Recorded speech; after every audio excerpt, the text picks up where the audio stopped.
আসসালামু আলাইকুম। আমার নাম মুসলিমা খাতুন। আমি ঝিনাইদহ জেলা থেকে এসেছি। বয়স কত আপনার এই মুহূর্তে? আমার বয়স এখন 28 বছর। 28 বছর। জি। এবং আপনি ঢাকা শহরে এখন থাকছেন?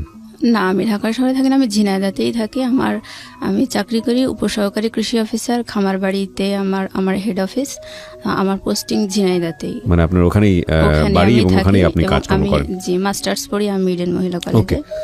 ইডেনে মাস্টার্স করছেন? জি, আমি মাঝে মাঝে আসি আর কি, চাকরির খাতিরে একটু কম আসা হচ্ছে। ওকে, ফাইন। আমরা একেবারে ছোটবেলা থেকে শুরু করতে চাই, যেখান থেকে আপনার মনে পড়ে। ছোটবেলা থেকেই, জন্ম থেকেই বলতে চাই, সেটা হচ্ছে আমরা 4 ভাই বোন। তো একদম প্রথমে একটা বোন হয় আমাদের, তো ও মারা যায়। যেদিন হয় সেই দিনই পরের দিন সকালে মারা যায়।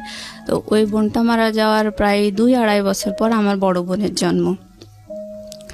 তো বড় বোন অনেক ফর্সা, সুন্দর, ও খুব আদরের। আর ওর 2.5 বছর পরে আমার জন্ম। এটা হচ্ছে 89 সাল, 25/12/89। তো আমার জন্মের কথা শুনে আমার বাবা চাইতো যে আমার জায়গাটাই, মানে আমি যেন ছেলে হই, এটা আমার বাবা চাইতেন। আচ্ছা। তো যখন আমার নানু বাড়ি হচ্ছে চুয়াডাঙ্গাতে, আমি যখন জন্মালাম আমার বাবাকে সংবাদ দেওয়া হলো ঝিনাইদহতে। তো আমার বাবা শুনলো যে মেয়ে হয়েছে। আমার বাবা যায়নি আমাকে দেখতে। তো আমার মা ওই সময় অনেক বেশি অসুস্থ ছিল, আর ডাক্তার আমার নানুকে বলল যে আপনার মেয়ে অনেক বেশি অসুস্থ বাচ্চা হওয়ার পরে, তো উনি যদি এখন বাবুকে বুকের দুধ খাওয়ায় তাহলে উনি আরও বেশি অসুস্থ হয়ে যাবে। আমি আসলে বুকের দুধ পাইনি কখনো। আমি আমার 4 ভাই বোনের মধ্যে আসলে খুব বেশি দুর্বল। তো ওইভাবে আমি 3-4 মাস নানু বাড়িতে থাকার পরে যখন বাসায় আসলাম, আমাকে আমার মা নিয়ে আসলো। আমি কখনোই বুকের দুধ পাইনি, আমাকে গরুর দুধ খাওয়ানো হতো। তো বাসায় আসার পরে আমার বাবা, আমি হয়েছি কালো, মানে খুব চিকন, খুব রোগা রোগা। আমার বাবার পছন্দ হয়নি। তারপরেও সে চাইতো যেন একটা ছেলে হয়। সেই হিসেবে আসলে তার মনটা খুব বিষণ্ণ ছিল। আর বারবার বলতো আমার আবারও মেয়ে হলো, আমার ঘর অন্ধকার হয়ে যাবে, আমি একটা ছেলে চাইতাম, এসব বলতো। যাই হোক, এইভাবেই আসলে শৈশব।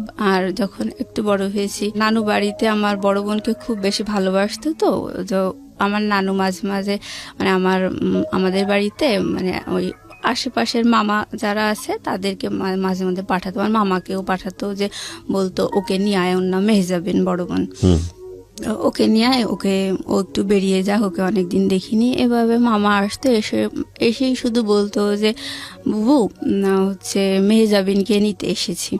তো ওকে নিয়ে যেত, আর আমি দাঁড়িয়ে দাঁড়িয়ে দেখতাম। ও আমার সামনে, ও ছোট, আমার 2.5 বছরের বড় আর কি।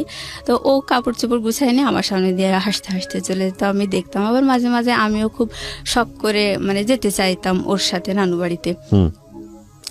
তো গেলে মানে আমার নানা, খালা, মামা কেউ তেমন খুশি হতো না আমাকে, ওকে দেখে খুব খুশি হতো, কোলে নিত, আদর করতো, এরকম।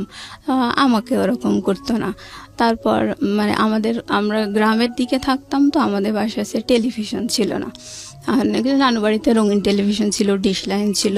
তো ওরা আমার খালামণি হচ্ছে আমার মামাতো বোনদেরকে নিয়ে, ওকে নিয়ে মানে টেলিভিশন দেখতো, কার্টুন দেখতো, হিন্দি ছবিতে নাচ গান এসব দেখতো।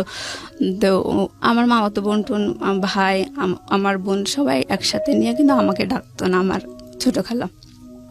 ঘরের দরজা বন্ধ করে দেখতো, আর যখন একটু জানালা খোলা থাকতো ওই জানালা দিয়ে আমি বাইরে দাঁড়িয়ে দেখতাম, মানে আমাকে ঢুকতেই দিত। আমার চেহারা দেখলে সবাই রেগে যেত, এরকম একটা অবস্থা। মানে আমার নানু বাড়িতে সবাই মানে সুন্দর চেহারার ভক্ত, এটাই আর কি।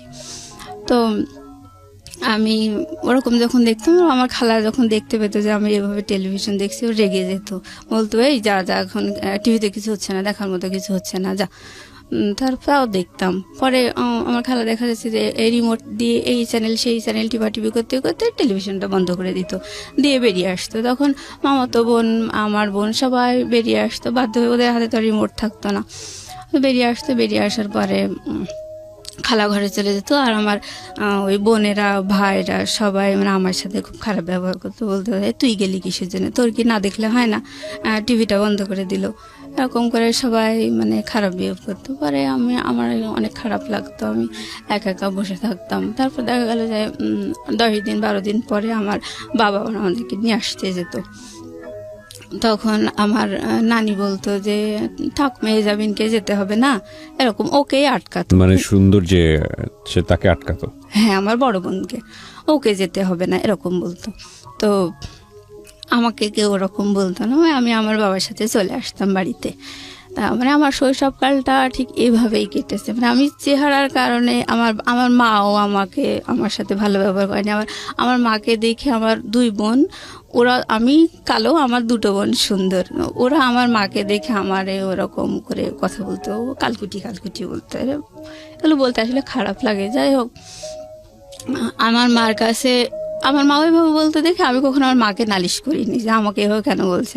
আমার বাবার কাছে নালিশ করতাম। আমার বাবা বলতো যে ওদেরকে বকা দিত, ভাই এভাবে বলিস কেন, যে মানুষ কি কালো হয় না, আর তোমাদেরই তো মনে এভাবে বলো কিসের জন্য। কিন্তু আমার মা কখনো বলতো না। যাই হোক, এভাবে আসলে শৈশবকালটা কেটেছে। তো আমি যখন ক্লাস 8-এ পড়ি তখন আমার বোন পড়ে ক্লাস 10-এ, বড় বোনটা। ওই সময় ওর একটা বখাটে ছেলের সাথে অ্যাফেয়ার হয়। সে বাবার একটাই মাত্র ছেলে ছিল, অনেক প্রপার্টি ছিল, বাট সে মানে পড়াশোনা করতো না, এরকম একটা ছেলে। তো বাসা থেকে খুব ওকে নিষেধ করতে, টানা প্রায় 1-1.5 বছর ওরকম অ্যাফেয়ার, নানান ফোনে কথা টথা বলা, নানান ঝামেলা, বাসা থেকে খুবই নিষেধ করতো ওকে, কিন্তু ও শুনতো না। তাই হোক, অবশেষে ও মানে এসএসসি পরীক্ষা দিল হচ্ছে 2002 সালে। তখন ও 2টা সাবজেক্টে ফেল করলো, আমার বড় বোনটা। জি, আপনার বড় বোন যখন এসএসসি দিচ্ছে তখন আপনার বয়স কত? আপনি কোন ক্লাসে পড়ছেন? তখন আমি পড়ি ক্লাস 8-এ। ক্লাস 8-এ, ওকে। মানে ও যখন এসএসসি দেয় তখন হচ্ছে আমি ক্লাস 8-এ, 9-এ কেবল উঠেছি আর কি। ওটা হচ্ছে 2002 সাল। আচ্ছা। তো ও ফেল করার পরে মানে ওইভাবে ওর বয়ফ্রেন্ডকে নিয়ে নানান অশান্তি হচ্ছিল, বাসা থেকে নিষেধ করতে পারে। আমার মা বয়ফ্রেন্ডকে নিয়ে মানে বড় অপার বয়ফ্রেন্ড আর কি, বড় বোনের অ্যাফেয়ার ছিল একটা বখাটে ছেলের সাথে। তো ওকে নিয়ে অশান্তি হচ্ছিল? ও আচ্ছা, মানে বাড়ি থেকে অশান্তি হচ্ছিল? বাড়ি থেকে খুব নিষেধ করতো, মানে ফেল করার পরে আরো বেশি অশান্তি হচ্ছিল। হ্যাঁ হ্যাঁ। তো ও বাসা থেকে যে ওড়নাটা পরে গেছে, বোরকার উপরে নেকাপ টেকাপ পরে ওড়না পরে গেছে একটা। তো আমার বাবা বাইরে দাঁড়িয়েছে, দেখছে যে মেয়ে ঢুকছে এরকম। তো ও ক্লাসে ঢুকে পরীক্ষা টরীক্ষা কতটুকু দিয়েছে ও জানি না। যাই হোক, ও মানে আধা ঘন্টা কি 1 ঘন্টা পরে ওয়াশরুমে যে ওপরের ওড়নাটা চেঞ্জ করে ওই সামনের দরজা মানে বারান্দা দিয়ে চলে এসছে বাবা মাকে দেখতে। ও দেখছে যে বাবা মা ওকে দেখতে পাচ্ছে, কিন্তু বাবা মা ওড়না চেঞ্জ করছে দেখো, বাবা মা তোকে চিনতে পারেনি। তারপরে একাডেমিক বিল্ডিং এর পিছনের গেট দিয়ে ওর বয়ফ্রেন্ডের সাথে চলে গেছে। মানে বাড়ি থেকে পালিয়ে গেল। পালিয়ে যাওয়ার পরে ওকে নিয়ে খুব টেনশন, মানে আমাদের এলাকায় ওই প্রথম মানে পালিয়ে গেল আর কি। আর মানে পরীক্ষা সেন্টার থেকে পালিয়ে যাওয়াটা মানে সব মিলিয়ে খুব বিচ্ছিরি একটা কেলেঙ্কারি অবস্থা। আর বাবা মা মানে একেবারে হতাশ। তো ও তো বিশাল একটা হার্ট করলো। তো আমার বাবা আসলে কেমন পাগলের মতো, ওর তো প্রায় 6 মাস মতো কোনো খোঁজই পাওয়া যায়নি। ও পালিয়ে যাওয়ার 4-5 দিন পরে বাসায় টেলিফোনে ফোন করছে। ফোন করে বলছে যে আব্বা রিসিভ করার পরে ও আব্বা বলছে যে মা তুমি আমাকে দেখতে আসবে না, কাঁদছে আর বলছে। তখন ও বলছে যে না, তোমাদেরও আমার দরকার নেই, আমারও তোমার দরকার নেই। এভাবে বলার পরে বাবা ওর লাইন কেটে দিয়ে মানে আমার ও খোঁজই নাই। এবার 5-6 মাস পরে আমার বাবা বাধ্য হয়ে কেস করলো যে আমার মেয়েকে এরকম নিয়ে গেছে, নাবালক মেয়ে, আমি পাচ্ছি না। তারপর ওরা কেস করার পরে পুলিশের যে নানান হ্যারাসমেন্ট এগুলো ওরা শিকার হলে এগুলো পরে ওদেরকে পাওয়া গেল, ওরা আসলো আর কি। তখন আমার বাবা মেনে নিল ওকে। মেনে নিল? হ্যাঁ, মানে জামাই সহ মেনে নিল? হ্যাঁ, জামাই সহ মেনে নিল। তো যখন ওকে মেনে নিল, ও বাসায় আসলো, তখন ও 4 মাসের প্রেগনেন্ট। তখন ওর বেবি হলো 2004 সালে, আর ওকে ক্লাস 9-এ ভর্তি করে দিয়ে হলো 2005 সালে। ওই টিচারদেরকে বলে যে যাই হোক ভুল টুল করেছে, আপনারা আবার একটু শুরু করার ব্যবস্থা করেন। তো ওকে 9-এ ভর্তি করে দিল। ওর বেবিটা তখন বসতে শিখেছে। আর ওই 2005 সালে আমি এসএসসি ক্যান্ডিডেট। তো আমি ওর বাবুটাকে রাখি, পড়াশোনা করে, আমার তো আর স্কুল নেই। ও যেত স্কুলে আর পড়াশোনা করতো। যাই হোক, এইভাবেই ও এসএসসি পাশ করলো। তারপর এসএসসি পাশ করার পর ওর হাজব্যান্ড বিদেশে গেল। আমার বাবাই খরচা করে বিদেশে পাঠায়। মানে ওদের সাথে আসলে আত্মীয়তা হয় না, কিন্তু তারপরেও মেনে নিয়েছে, কি করা যাবে। এই ফাঁকে 2 বছর ছিল ওর হাজব্যান্ড বিদেশে, ও এই ফাঁকে ইন্টারমিডিয়েটটা পাশ করলো। আচ্ছা। পাশ করার পরে ইডেন মহিলা কলেজে অ্যাডমিশন দিল। ও হচ্ছে ইকোনমিক্সে চান্স পেল। চান্স পাওয়ার পরে ও যখন মানে স্কুলে থাকতে প্রাইভেট পড়তো, তখন ওর সাথে আরো কয়েকটা ওর ফ্রেন্ডও প্রাইভেট পড়তো। আমরা সবাই গার্লস স্কুলে পড়ছি, বাট বয়েজ স্কুলটা পাশেই ছিল। বয়েজ স্কুলের কিছু ফ্রেন্ড ওর সাথে প্রাইভেট পড়তো। ওখানে একটা ছেলে, ওরই ক্লাসমেট, ওকে খুব পছন্দ করতো ওই সময়, যখন ওর হাজবেন্ডের সাথে ওর অ্যাফেয়ার ছিল। তো ওই ইডেনে চান্স পাওয়ার পরে ওই ভাইয়াটা বললো যে দেখ, সেই সময় আমি তোকে খুব পছন্দ করতাম, তোকে এখনো আমি পছন্দ করি। এটা বলার পরে ও দেখলো যে না, আসলে ও একটু বল পেলো। হ্যাঁ, আর ইডেন কলেজে চান্স পাওয়ার পরে ও দেখলো তো এটা একটা অন্যরকম জগৎ। ও একদম গ্রাম লেভেলে বিয়ে করছিল, মানে তখন আর ওর ফ্রেন্ডটা এরকম বললো যে আমি তোকে এখনো পছন্দ করি। তখন ও একটু মানে ভরসা পেল। তারপর ওর হাজবেন্ডকে ডিভোর্স দিয়ে দিল। দেওয়ার পরে মানে ওই ভাইয়াটার সাথে ওর রিলেশন শুরু। এই পর্যন্ত আমি ওর গল্পটা থামাতে যাচ্ছি, তারপর আমি আমার গল্প বলছি। আমি 2005 সালে এসএসসি পাশ করার পরে আমার বাবা আমাকে খুলনাতে কৃষি ডিপ্লোমা ভর্তি করে দিল। জি। তো আমি আমার বোন যখন পালিয়ে গিয়ে বিয়ে করছিল, তখনই আমি মানে বাবা মায়ের এরকম মানসিক অবস্থা দেখে খুব চারিদিকে মান সম্মানের একটা বিচ্ছিরি হ্যারাস, এই কারণে আমি মানে খুব ডিটারমাইন্ড হয়েছিলাম ওই সময় যে আমি কখনো পালিয়ে গিয়ে বিয়ে করব না, প্রেম করব না। এই আমার বাবা মাই আমাকে আশীর্বাদ করে ভালো ছেলে দেখে বিয়ে দেবে, এরকম একটা ইচ্ছে ছিল। ওকে। তো আমি যখন ডিপ্লোমা সেকেন্ড ইয়ারে পড়ি, তখন আমার বাবা আমাকে একটা বিয়ে ঠিক করেছিল। সেই ছেলেটা ঢাকাতেই ছিল, সেটা মিডিয়াতে এটিএনে মানে আর কি চাকরি করতো, প্লাস দু একটা ওই নাটক টাটক নির্মাণ করতে, এরকম একটা। তো সেই ছেলেটা আমাকে দেখে পছন্দ করছিল, বাট তার পরিবার আমাকে পছন্দ করেনি। ওকে। এই তো এখানে আর হলো না। আমার মায়ের একটা স্বভাব আমি বলতে চাই যে উনি খুব আগাম গল্প করা পছন্দ করে, আগে আগে গল্প করে, আর সে কখনো নিজের দোষগুলো ধরে না। আর যখন মানে আমি জাস্ট বলছি, এগুলো আমার নিন্দা বলছি না, আমি সারা জীবন এরকমই দেখে আসছি। তো কখনো নিজের দোষ ধরে না। ইভেন যদি তার নিজের দোষ ধরা হয়, তখন সে এতটাই আগুন হয়ে যায় যে মানে উল্টা সে আরো বদনাম দেয়, মানে মিথ্যা একটা বদনাম দিয়ে থামানোর চেষ্টা করবে, এইভাবে এরকম। আর আমার বাবা হচ্ছে কি, উনি খুব কেয়ারলেস সংসারের প্রতি। সে বাইরে মানে অন্যদের কাছে সে উদার হওয়া পছন্দ করে, সম্মানিত হওয়া পছন্দ করে, বাট সে পরিবারের প্রতি খুব কেয়ারলেস, এরকম। তো আমার বাবা যখন আমার ওই বিয়েটা ঠিক করলো, তখন আমাকে থার্ড ইয়ারে আমি পড়ি, প্রায় থার্ড ইয়ারে উঠেছি ওই সময়। তো আমার বাবা আমাকে টাকা দিয়ে আসতে গেছে, হোস্টেল খরচ দিয়ে আসার সময় আমার বাবা বলছে যে তোমার থার্ড ইয়ার মানে 6th সেমিস্টারে উঠবো আমি ওই সময়। তো আমার বাবা বলছে তোমার 6th সেমিস্টারে ওঠার আগ দিয়ে যদি বিয়ে হয়ে যেত তাহলে খুব ভালো হতো। আমি বলছি কেন? তো বলছে যে তাহলে টাকাটা ওই তারেক দিত, মানে আমার যে ছেলের সাথে বিয়ে ঠিক হয়েছে ওই ছেলেটার নাম হচ্ছে তারেক। এখন বলছে তাহলে ও তোমার ভর্তি খরচটাও তারেক দিত। মানে আমার বাবা সবসময় চাই যে অন্যরা কষ্ট করুক, যাই করুক, কোনোভাবে কাজটা কমপ্লিট হয়ে যাক, আমি ঝামেলামুক্ত হয়ে যাই, এরকম একটা মেন্টালিটি। মানে বদনাম না, আমরা সব ভাই বোনই এরকমই দেখে আসছি। যাই হোক, বড় বোনকে বেশি ভালোবাসতো, ওর প্রতি একটু যাই হোক। আচ্ছা, আমি এখন বলছি যে আমি আমার বাবাকে বললাম যে তুমি তাহলে ওই কথা কেন বলছো, সেমিস্টার ফি অনলি 2500 টাকা, আর তুমি বিয়ের অ্যারেঞ্জ তো অনেক বেশি হয়, তো তুমি এই কথা কেন বলছো, 2500 টাকা তুমি দিতে পারবে না, এটা কি? আমার বাবা কোনো কথা বললো না, আমাকে টাকা দিয়ে বাসায় চলে গেল। তো আমার যখন বিয়েটা ঠিক হয়েছে, অলরেডি আমার সাথে তার দেখা হয়নি, কিন্তু আমার বোন, আমার ভাই তাকে দেখে এসছে। মানে ছেলেটা আমার জীবনে একটা ইয়াং ছেলে চেহারা, এত মানে একটা হাড্ডি সার, হ্যাঁ, আর চুলগুলা বড় বড় এরকম, মানে আমি একেবারে চুজেবল না। তো বয়সও অনেক। যাই হোক, তারপর আমি সবসময় বলতাম যে না, আমি কখনো, বাবা মা আমাকে আশীর্বাদ করে দেবে, সেই হিসেবে আমারও মানে ওদের বর্ণনা শুনে আমারও পছন্দ হয়নি, তারপর আমি মেনে নিয়েছিলাম। তো যাই হোক, আমার মা মানে আমার সাথে দেখা সাক্ষাৎ, আমার ওই পাত্রটার সাথে দেখা সাক্ষাৎ হওয়ার আগেই আমার মা আমাদের পাড়া প্রতিবেশী, আত্মীয় স্বজন সবার কাছে বলে বেরিয়েছে আমি মেয়েকে মিডিয়ার একটা ডিরেক্টরের সাথে বিয়ে দিচ্ছি। এইভাবে বিশাল গল্প করে, মানে আমি কলেজেই আসি, আমি কিছুই জানি না। তারপর কিছুদিন পর আমার বাবা বলতেছে তোমাকে তো ওই পাত্রপক্ষের থেকে দেখতে আসবে, তুমি বিয়ে তো হয়েই যাবে, তুমি তোমার লাগেজপত্র সব গুছাই নিয়ে প্রিন্সিপাল স্যারকে বলবা যে তোমার বিয়ে হয়ে যাবে, তুমি যে আমার বিয়ে হয়ে যাবে, আমি ঢাকায় ট্রান্সফার হয়ে যাব, আমার জন্য টিসি রেডি করবেন, এটা তোমার প্রিন্সিপালকে বলে তুমি জিনিসপত্র গুছাই নিয়ে চলে আসবা। তো এর মাঝে আমার ওই ছেলেটা আমাকে দেখতে এসেছে, দেখতে আসার পরে আমাকে দেখে বেশ পছন্দ হয়েছে তার। তো আমার বান্ধবীদেরকে আমারও পছন্দ, মানে সে আমাকে পছন্দ করছে, বাট তাকে দেখে আমার মোটেও পছন্দ হয়নি, আমার বান্ধবীদেরও পছন্দ হয়নি। এই তোরে কি ঠিক করছে, বাদ দে, এরকম বললো। তারপর আমি বলছি না রে, বাবা মা ঠিক করেছে, তা থাক, সব তার চেহারার মধ্যে নেই, ভালো মন মানসিকতা থাকতেই পারে।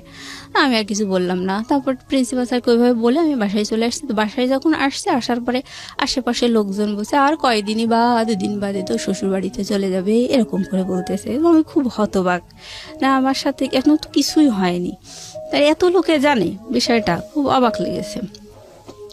তারপর আমি চলে আসলাম। বাসায় আসার পরে ওই পাত্রপক্ষের বাবা মা ওরা দেখতে আসলো, আসার পরে কিছু বললো না, বাড়িতে যে বললো যে মেয়ে দেখে পছন্দ হয়নি, এরকম। যাই হোক, ওই পার্টটা চুকে গেল। বিয়ে যেহেতু হলো না, আমি আবার পরে প্রিন্সিপাল স্যারকে ফোন দিয়ে বললাম যে স্যার এরকম আমি কলেজে আসতে চাচ্ছি। তো তখন প্রিন্সিপাল স্যার আসলে ওই মুহূর্তে একটু অন্য টেনশনে ছিল, হয়তো একটু মনটা খারাপ ছিল। তখন আমার বলছে দেখো বাবু, তুমি আমাকে বলেছিলে টিসি রেডি করতে, আমি তো ওইটা নিয়েই আসি, তোমার জন্য আমি টিসি রেডি করছি, যাই হোক তুমি আমার ফোন দিও না। মানে ওই সময় উনি অন্য কারণে টেনশনে ছিল, আমার সাথে ভালো বিহেভ করেনি। এবার আমি আমার বাবাকে বলছি, মাকে বলছি যে স্যার তো এই কথা বললো, এখন কি করা যায়? তখন আমার মা আমার বাবা দুজন মিলে আমাকে ওই লাগেজপত্র সব নিয়ে আবার আমাকে কলেজে রেখে আসলো এবং প্রিন্সিপাল স্যারকে সব ঘটনা খুলে বললো, মানে মিথ্যা বললো যে ওরা প্রাইভেট কার দাবি করেছে দেখে মেয়েকে দেইনি।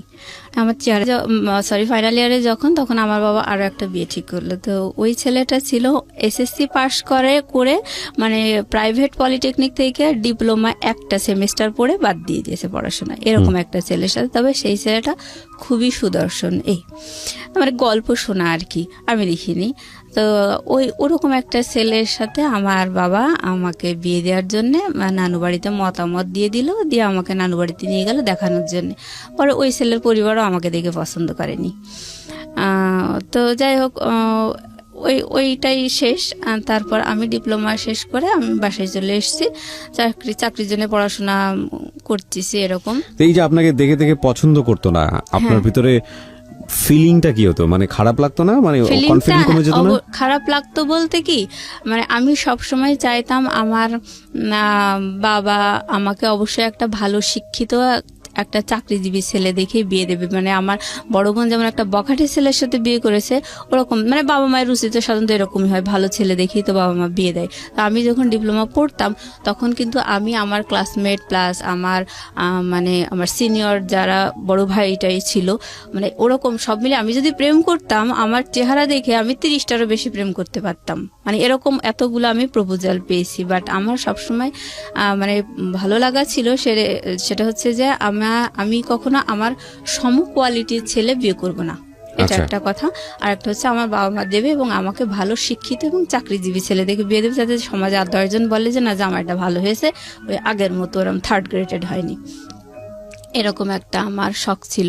তো যাই হোক, আমার বাবা মা কিন্তু খুব লো কোয়ালিটির ছেলে দেখেই কিন্তু 2বার আমার বিয়ে ঠিক করেছে। একটা এসএসসি পাস আর একটা হচ্ছে ওই যে প্রডিউসার ছিল, উনি কিন্তু ওনার অনেক এজ ছিল, ওনার যে কোয়ালিফিকেশন কি, কখন কত সালে এসএসসি পাস, এগুলো সে কিছুই বলতো না, মানে বয়সটা ধরা পড়ে যাবে দেখে।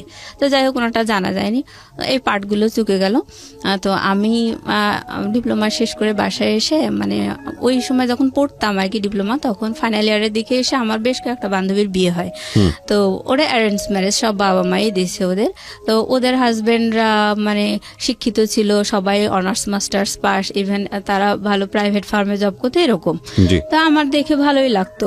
তা আমি তখন ভাবতাম যে আমার বাবা মায়ের উপর আমি এতটা ডিপেন্ড করি, আর আমার জন্য কোন কোয়ালিটির ছেলে ঠিক করেছে। যদিও তারা আমাকে দেখে পছন্দ করেনি, তা আমাকে দেখে পছন্দ করেনি দেখেই মানে আমি রেহাই পেয়েছি। হ্যাঁ, মানে আমার বাবা মা কখনো আমাকে জিজ্ঞাসা করেনি যে তোমার কেমন ছেলে পছন্দ বা এই দুটো ঠিক করেছি, এগুলো তোমার ভালো লেগেছে না, এগুলো আমাকে কখনো জিজ্ঞেস করেনি। তো আমার এরকম একটা খুব মনক্ষুণ্ণ ছিলাম আমি, যে কেমন একটা ছেলে দেখলাম, আমার বান্ধবীদেরও তো বিয়ে হলো, তো এরকম নিয়ে আমার খুব মনটা খারাপ ছিল। ওইভাবে আমি বাসায় পড়াশোনা করি। আর আমার স্বভাবটা হচ্ছে আমি কখনো বেশি কথা বলি না, চুপচাপ থাকতে আমার ভালো লাগে। আচ্ছা। আর আমার ছোট বোনটা কিন্তু অনেক চালাক, ওকে একটা অন্যায় কথা বললে ও দেন অ্যান্ড দেন মানে ওটার সঙ্গে সঙ্গে রিপ্লাই দিয়ে দেয়, একদম মানে রিয়েল অ্যান্সার যা হওয়া উচিত সেটা দিয়ে দেয়। আর আমার বড় বোন কিন্তু একটু বেশিই চালাক, ওকে যদি একটা অন্যায় কথা বলা হয়, ও ওই অন্যায় কথাটা যে ওটা যে আসলে অন্যায় কথা এটা পেটের থেকে বের করার জন্য ও আর একটা পাল্টা অন্যায় কথা বলে দেবে, দেওয়ার পরে ও সত্যিটা যাচাই হয়ে যাবে ওই রকম। আর আমি হচ্ছে অন্যায় কথা শুনে চুপ করে বোকার মতো হা করে থাকি, মানে কোনো প্রতিবাদ করতে পারি না, মানে কি যে অ্যান্সার হবে সেটাই আমার মাথায় ঢোকে না। পরে দেখা যায় যে ওটা নিয়ে আমি 3 দিন 4 দিন ধরে চিন্তা ভাবনা করছি, কেন এটা বললো, এটার অ্যান্সার কি হতে পারে। পরে দেখা যায় যে আর উত্তর দেওয়ার সময় থাকে না, এরকম স্বভাবের হচ্ছে আমি। তো যাই হোক, আমি বাসায় মাঝে মাঝে বান্ধবীদের কথা মনে পড়ে, তো আমার বাবা মায়ের এরকম পাত্র ঠিক করা দেখে খুব খারাপ লাগে। তো আমি বাসায় এসে চাকরি বাকরির জন্য পড়াশোনা করছি। আমার বোন কিন্তু ইডেনে চান্স পেয়েছে 2010 সালে, আমিও ডিপ্লোমা শেষ করে আমার রেজাল্ট বেরিয়েছে 2010 সালে। এটা ওরার আমার রেজাল্টের মানে 1 সপ্তাহ তফাৎ আর কি। তো ওই ইডেনে চান্স পেয়েছে, ও খুব আনন্দে আছে, আমিও চাকরি মানে আমার ডিপ্লোমাতে আমি ফার্স্ট ক্লাস পেয়েছি, আমিও খুব আনন্দে আছি। কারণ বাবা মায়ের সিদ্ধান্ত হচ্ছে যে আমার মেয়েকে যেহেতু দেখে 2 পাত্র পছন্দ করেনি, আমি চাকরি বাকরির ব্যবস্থা করব, চাকরি দেব, তারপরে মেয়েকে বিয়ে দেবো। তখন মানে এটা আমার বাবা মায়ের সিদ্ধান্ত। আপনাকে চাকরি দিবেন নাকি জামাইকে? না, আমাকে। জামাই তো নাই তখন, তো কোনো জামাই মানে এরকম হয় না ছেলে বেকার তাকে বিয়ে দিয়ে দিল এবং চাকরি দিয়ে দিল? না, ওরকম না, আমাকে এস্টাবলিশড করবে এরকম, মানে আমাকে দেখে তো পছন্দ করে না, এই জন্য আমাকে এস্টাবলিশ করতে চাইতো।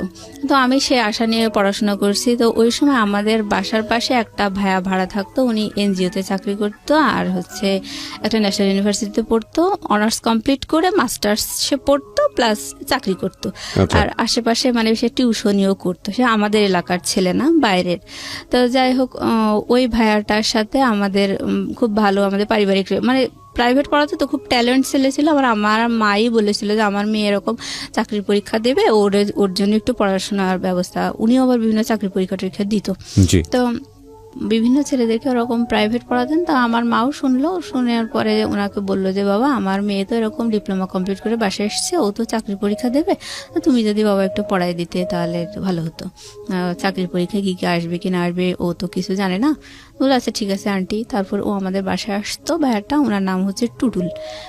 তো বাসায় এসে আমাকে পড়ানোর পরে মানে আমি উনি বেশ মাস 2 পড়ানোর পরে আমি প্রথম ধান গবেষণা ইনস্টিটিউটে চাকরির পরীক্ষা দিই।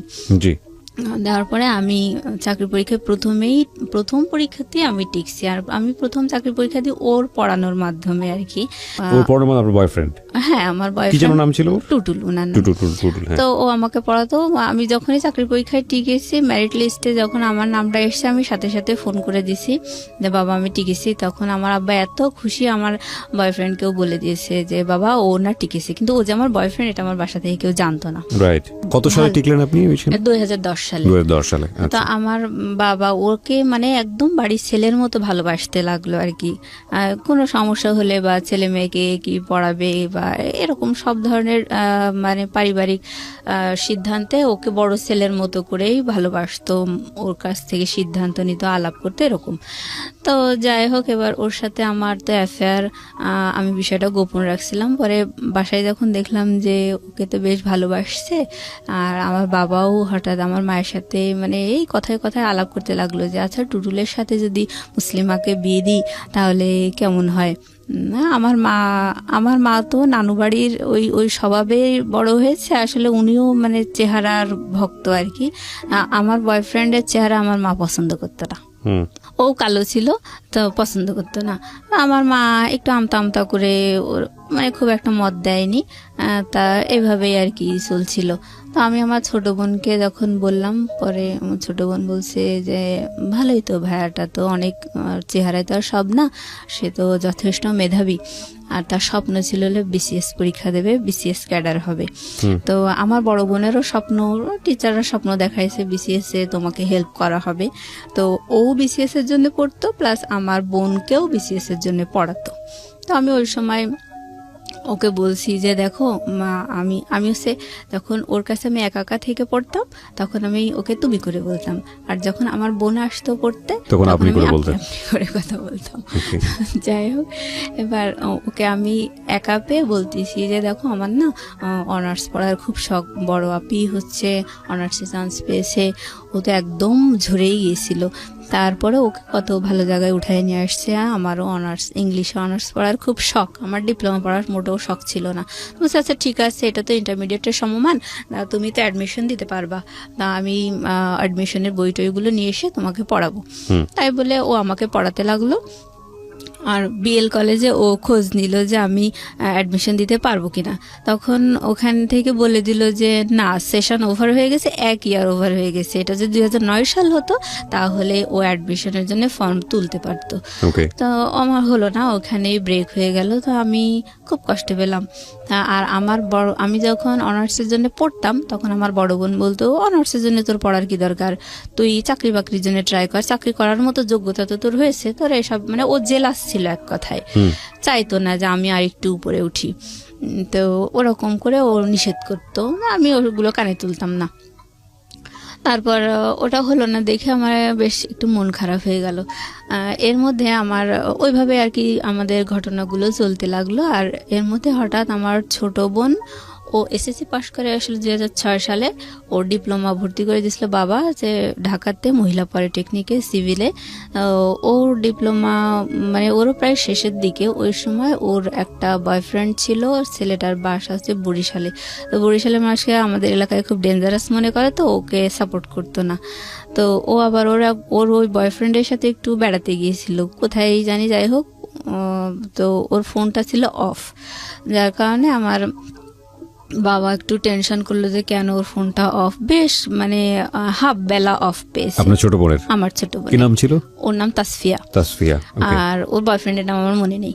যাই হোক, তো ও তাসফিয়ার ফোন অফ দেখার কারণে আমার বাবা, ওর একটা ক্লাসমেট ছেলে, সে ওকে ফোন দিয়ে বলল বাবা, তাসফিয়ার ফোনটা তো আমি অফ দেখছি, তো তুমি একটু দেখো তো, সেও ঢাকায় পড়তো, তুমি একটু দেখো তো ও কোথায় আছে, অফ দেখছি, আমার টেনশন লাগছে, আমার ছোট মেয়ে বাইরে পড়ে।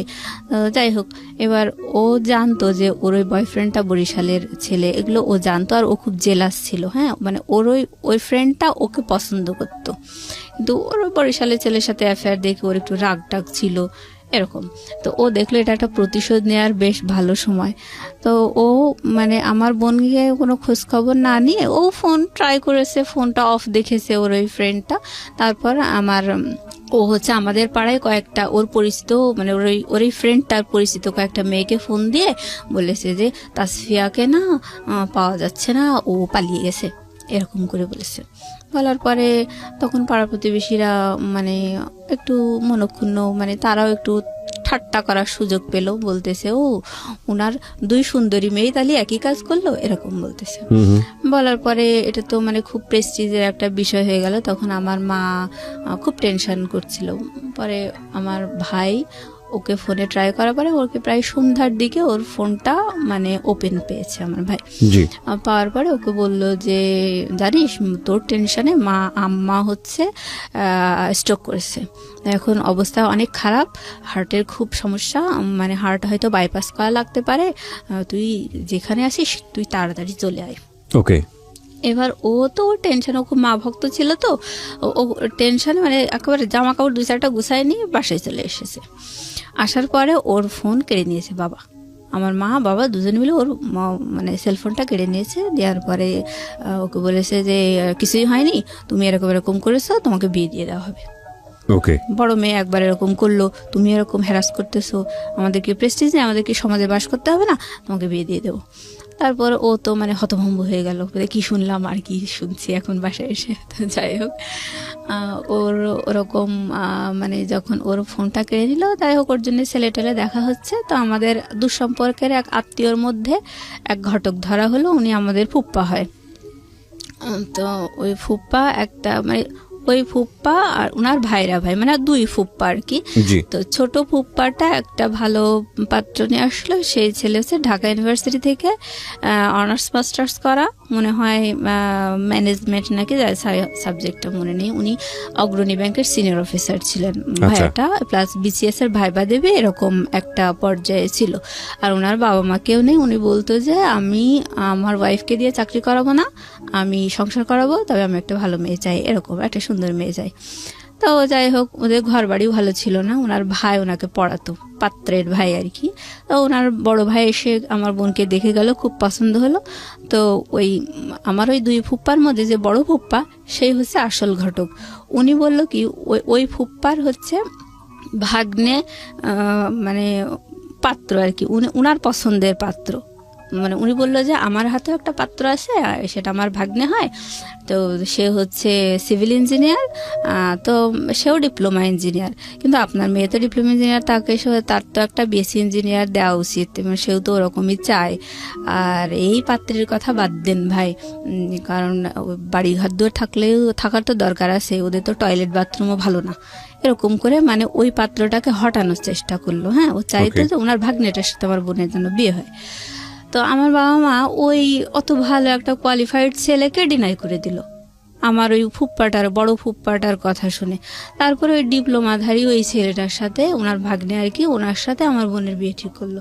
তখন আমার বোন একেবারে তেলে বেগুনে জ্বলে উঠলো, বলে হ্যাঁ আমাকে এত ভালো ছেলের সাথে, মানে ওই ছেলের সাথে আমাকে বিয়ে দিতে হবে, আর না দিলে আমাকে বিএসসি ইঞ্জিনিয়ারের সাথে বিয়ে দেবে, আমি ডিপ্লোমা ইঞ্জিনিয়ার, আমি বিএসসি ইঞ্জিনিয়ার বিয়ে করবো। তখন আর ও বারবার আমার মাকে রিকোয়েস্ট করতো, না বিয়ে দিয়েন না, আমি যাই হোক এসব আর কিছু করবো না, আমার খুব শখ, আমি চাকরি বাকরি করবো, এরকম বলার পরে আমার মা ওকে বকাঝকা দিয়ে, হ্যাঁ তুই আমার প্রেস্টিজের উপর উঠেছিস, তোকে বিয়ে দিয়ে দেবো, তোকে বিশ্বাস করা যায় না, এভাবে বললো। এবার আমার বড় বোন, ওরটা তো বললাম যে ও বাবা মায়ের মান সম্মান হানি করছে, তারপরেও ওকে এভাবে নিয়ে আসা হয়েছে, ওকে এস্টাবলিশ করার চেষ্টা করা হয়েছে। আমার ওই বড় বোন আমার বাবা মাকে বুদ্ধি দিল যে দেখো, মুসলিমার চেহারা তো এর আগে 2 পাত্র দেখে কেউ পছন্দ করেনি, তা এখন যদি তাসফিয়ার বিয়ে দিয়ে দাও, তাহলে ওকে বিয়ে দেওয়া কিন্তু অনেক টাফ হয়ে যাবে, কারণ ওরে দেখে তো কেউ পছন্দ করে না। তখন সবাই ভাববে যে এর কোনো সমস্যা আছে, ছোট বোন সুন্দরী, ছোট বোনটা বিয়ে হয়ে গেছে, এর মধ্যে কোনো ঝামেলা আছে, তখন বিয়ে দিতে পারবা না। ওকে, এটা আমার বাবা মাকে বুদ্ধি দিয়ে ওয়াশ করলো, মাথা ওয়াশ করলো। তো আমার ঘটক যখন আমার বোনের বিয়ের, ছোট বোনের বিয়ের ব্যাপারে কথাবার্তা হচ্ছিল, তখনও আমার বাবা কিন্তু বলেছে যে আমার মেজো মেয়েটা হচ্ছে ওকে চাকরি করাবো, ওর জন্য একটু জমিও রেখে দিয়েছি, ওই সরকারি চাকরি পরীক্ষাও একবার টিকেছে, আমরা জানি ও টিকবে, আমাদের আশা আছে, বিশ্বাস আছে। তো ওর ওই জমিটা বিক্রি করে ওর চাকরির ঘুষি দিয়ে ওরে চাকরি দিয়ে তারপর বিয়ে দেবো, এই মেয়েটাকে আমরা বিয়ে দেবো না। আর ঘটকও আমার চেহারা দেখে বললো যে হ্যাঁ এই মেয়েটা চাকরি দিয়ে বিয়ে দেওয়াই ভালো, এভাবে বললো। তা যাই হোক, এবার আমার বড় বোন, আমার ঘটক বলল যে আমার হাতে কিন্তু আরো একটা পাত্র আছে, কিন্তু এই মেয়েটা চাকরি দিয়ে বিয়ে দেওয়াই ভালো, তবে পাত্রর পক্ষটা ওরা কিছু নেবে না, আর ওর বাবা হলো হাজি, খুব ভালো মানুষ, আর ছেলেটা দেশের বাইরে থাকে, প্রায় 10-12 লাখ টাকার গহনা এনেছে, তারা খুবই বউয়ের ভক্ত, তাদের বাড়ির বউরা খুব সুখী। এটা আপনার কথা বলছে? আমার কথা বলছে, মানে ঘটক এভাবে একটা পাত্রের ব্যাপারে আমার বাবা মায়ের কাছে বলছে। আজকের এই গল্পটা, প্রিয় শ্রোতা, একটা বিষয় আপনাদেরকে একটু ইন্টারাপ্ট করছি, আজকের এই গল্পটা একটা মেয়ে পাত্রস্থ হতে গিয়ে কি পরিমাণ পারিবারিক চাপের মধ্যে থাকতে হয় মেয়েটাকে নিজে এবং পরিবারকে আমাদের দেশে, সেটার একটা গল্প আপনারা বলতে পারেন, এবং সেটার পরিণতিও বা কি দাঁড়ায় সেটাও দেখার একটু বাকি আছে। আমি ইন্টারাপ্ট করছি না, আর হ্যাঁ বলুন তারপর।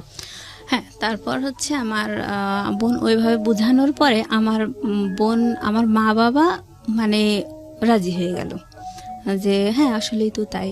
তবে আমি সবচেয়ে বেশি অবাক হয়েছি যে আমার বড় বোন কি না করলো, আর আমি তো ওরকম কিছুই না, তাহলে আমাকে এভাবে বিয়ে দেবে, মানে আমার মাথায় কিছুই আসছিল না। আমার ছোট বোনকে যখন দেখে গেছে তখনও কিন্তু আমার বিয়ে নিয়ে কোনো কথা হয়নি, আমি তখনও মানে খুশি ছিলাম যে আমার তো চাকরি দিয়েই বিয়ে দেবে, এরকম একটা। তো আমি অনেক খুশি ছিলাম। আমার বড় বোন যখন ওরকম করে বললো, বলার পর আমার বাবা মা রাজি হয়ে গেল। তো আমি বলছি না, তোমরা তো আমাকে চাকরি করাবা তারপরে বিয়ে দেবা, এখন এসব কি ধরনের কথাবার্তা। তা আমি বলছি এমনি তো আমার দেখে কেউ পছন্দ করে না, এসব বাদ দাও। তখন আমার মা বলছে, পছন্দ করে না দেখে ও কি কেউ কি পছন্দ করবে না, কখনোই পছন্দ করবে, এর কোনো কথা হলো? আর থাক বাবা, আমি তোমারে দোয়া করে দেবো, এরকম করে আমার মাথায় হাত দিয়ে বলতেছে আমার মা। তো আমি বলছি, না দরকার নেই, ও দোয়া করার দরকার নেই। আমার মানে খুব রাগ হয়ে গেছে। আর আমার হচ্ছে বয়ফ্রেন্ড ছিল, তো ও মানে ওর প্রতি আমি একটু ইন্টারেস্টেড ছিলাম, এই আর কি। মানে ওইটার কারণে আমি চাইতাম যেন বিয়েটা না হয়। আর এই আমার জন্য যে ছেলেটা ঠিক করেছিল, সেই ছেলে ইন্টারমিডিয়েট পাস, আর দেশের বাইরে থাকতো, থাইল্যান্ডে। তো ওইখানে সেই ওই শ্রমিক ভিসায় যাওয়া আর কি, হাতুড়ি পিটানো, এই কোয়ালিটির একটা ছেলে, টাকা পয়সা আছে এই। তা আমার তো সবসময় আমার চাওয়াই ছিল শিক্ষিত চাকরিজীবী একটা ছেলে এরকম, আর আমিও চাকরি করব, এই ধরনের একটা ভালো লাগা, মানে একটা আমার বাবা মায় তোমার সেই আশাটা দিয়েছে, সেই হিসেবে আমি মানে নিজেকে তৈরি করে রেখেছিলাম। তো আমার যখন বাবা মায়ের ওই কথাগুলো শুনে আমার অনেক কষ্ট লাগলো, আর আমি প্রতিবাদ করতে লাগলাম যে না, আমি কখনো এই বিয়ে করবো না। করার পর আমার বয়ফ্রেন্ডকে আমি বললাম, দেখো আমার না এরকম করে বিয়ে ঠিক করেছে, আমারও বিয়ে ঠিক করেছে। তখন ও খুব অবাক হলো, বলছে তাই? তা ঠিক আছে, তাহলে তো তোমাদের বাসায় আর আসা যাবে না, যা হয় গোপনে তুমি আমারে বলো, হ্যাঁ আমি তোমারে সাজেশন দেবো। তাই বলে ও আর আমাদের বাসায় আসতো না। তো আমি ওকে আমার বড় ছোট বোনের ফোন মোবাইলটা কেড়ে নেওয়ার পরই আমার যখন বিয়ের নিয়ে কথা বলছে, সেই সময় আমি যে আপত্তি করছি, তখন আমার মোবাইলটাও কেড়ে নিয়েছে আমার মা। তো আমি বলছি, ও মা, আমার মোবাইল কেড়ে নিয়ে যাচ্ছ কিসের জন্যে? তো আমার মা কোনো কথা বললো না। না বলার পরে আমার হচ্ছে ওই মানে ক্যামেরা ফোন ছিল আর কি, তো ওইখানে আমি বলছি ঠিক আছে, তাহলে সিমগুলো খুলে নাও, আর ওখানে তো মেমোরি আছে, আমি না বসে গান টান শুনবো, আমার এই ফোনটা দাও। তো সিমগুলো খুলে নিয়ে আমাকে মেমোরি সহ ফোনটা দিল। আর আমি আমার বয়ফ্রেন্ডকে বলছিলাম, জানো এইভাবে না সব নিয়ে দিয়েছে। তখন ও তাড়াতাড়ি করে ওর মানি ব্যাগের ভিতর থেকে একটা ওই টেলিটক সিম বের করে আমারে দিয়েছে, দিয়ে বলছে যে যা হয় গোপনে আমারে জানাবা। তা আমি ওইভাবে মানে বাসায় গিয়ে কি হচ্ছে আমি ওকে জানাচ্ছি। জানানোর পরে ও বলছে যে ওই পাত্র যে ছেলের সাথে তোমার বিয়ে ঠিক করেছে, ওই বিদেশের ওই ছেলের নাম্বারটা আমাকে দাও। এবার আমি দিলাম, দেওয়ার পরে ও ওই ছেলেকে বারবার ফোন করতো। ফোন করার পরে এখানে তো আমি তো স্বীকার করতে পারছি না যে আমার বয়ফ্রেন্ড আছে, ছেলে পক্ষকে তুমি বলতে পারছি না। তা আমি মানে খুব আমার আসলে একটা অস্বস্তিকর অবস্থার মধ্যে আমি আছি। মানে আমার বয়ফ্রেন্ডও আমাকে ভুল বুঝতেছে, বলছে ও অনেক টাকার গন্ধ শুনেছো, অনেক টাকার গল্প পেয়ে তুমিও দেখি আমার সাথে অভিনয় করা শুরু করছো, মানে ও আমাকে ভুল বুঝতেছে। হ্যাঁ, বলছে দেখো আমি তোমাকে ভুল যদি বুঝি বা তোমার প্রতি যদি আমার ভালো লাগা না থাকে, তাহলে তো তোমাকে আমি বলতাম না যে আমারও বিয়ে ঠিক হয়েছে, তুমি এরকম করতেছো কিসের জন্য? মানে ও আমার বয়ফ্রেন্ডও খুব একটা পরিষ্কার মনের ছেলে ছিল না, আস্তে আস্তে গল্পের মাঝে বোঝা যাবে। তো যাই হোক, আমি ওকে যখন বললাম, ও বলছে যে আমি যা যা তোমাকে ডিরেকশন দেবো তুমি ঠিক তাই তাই করবা।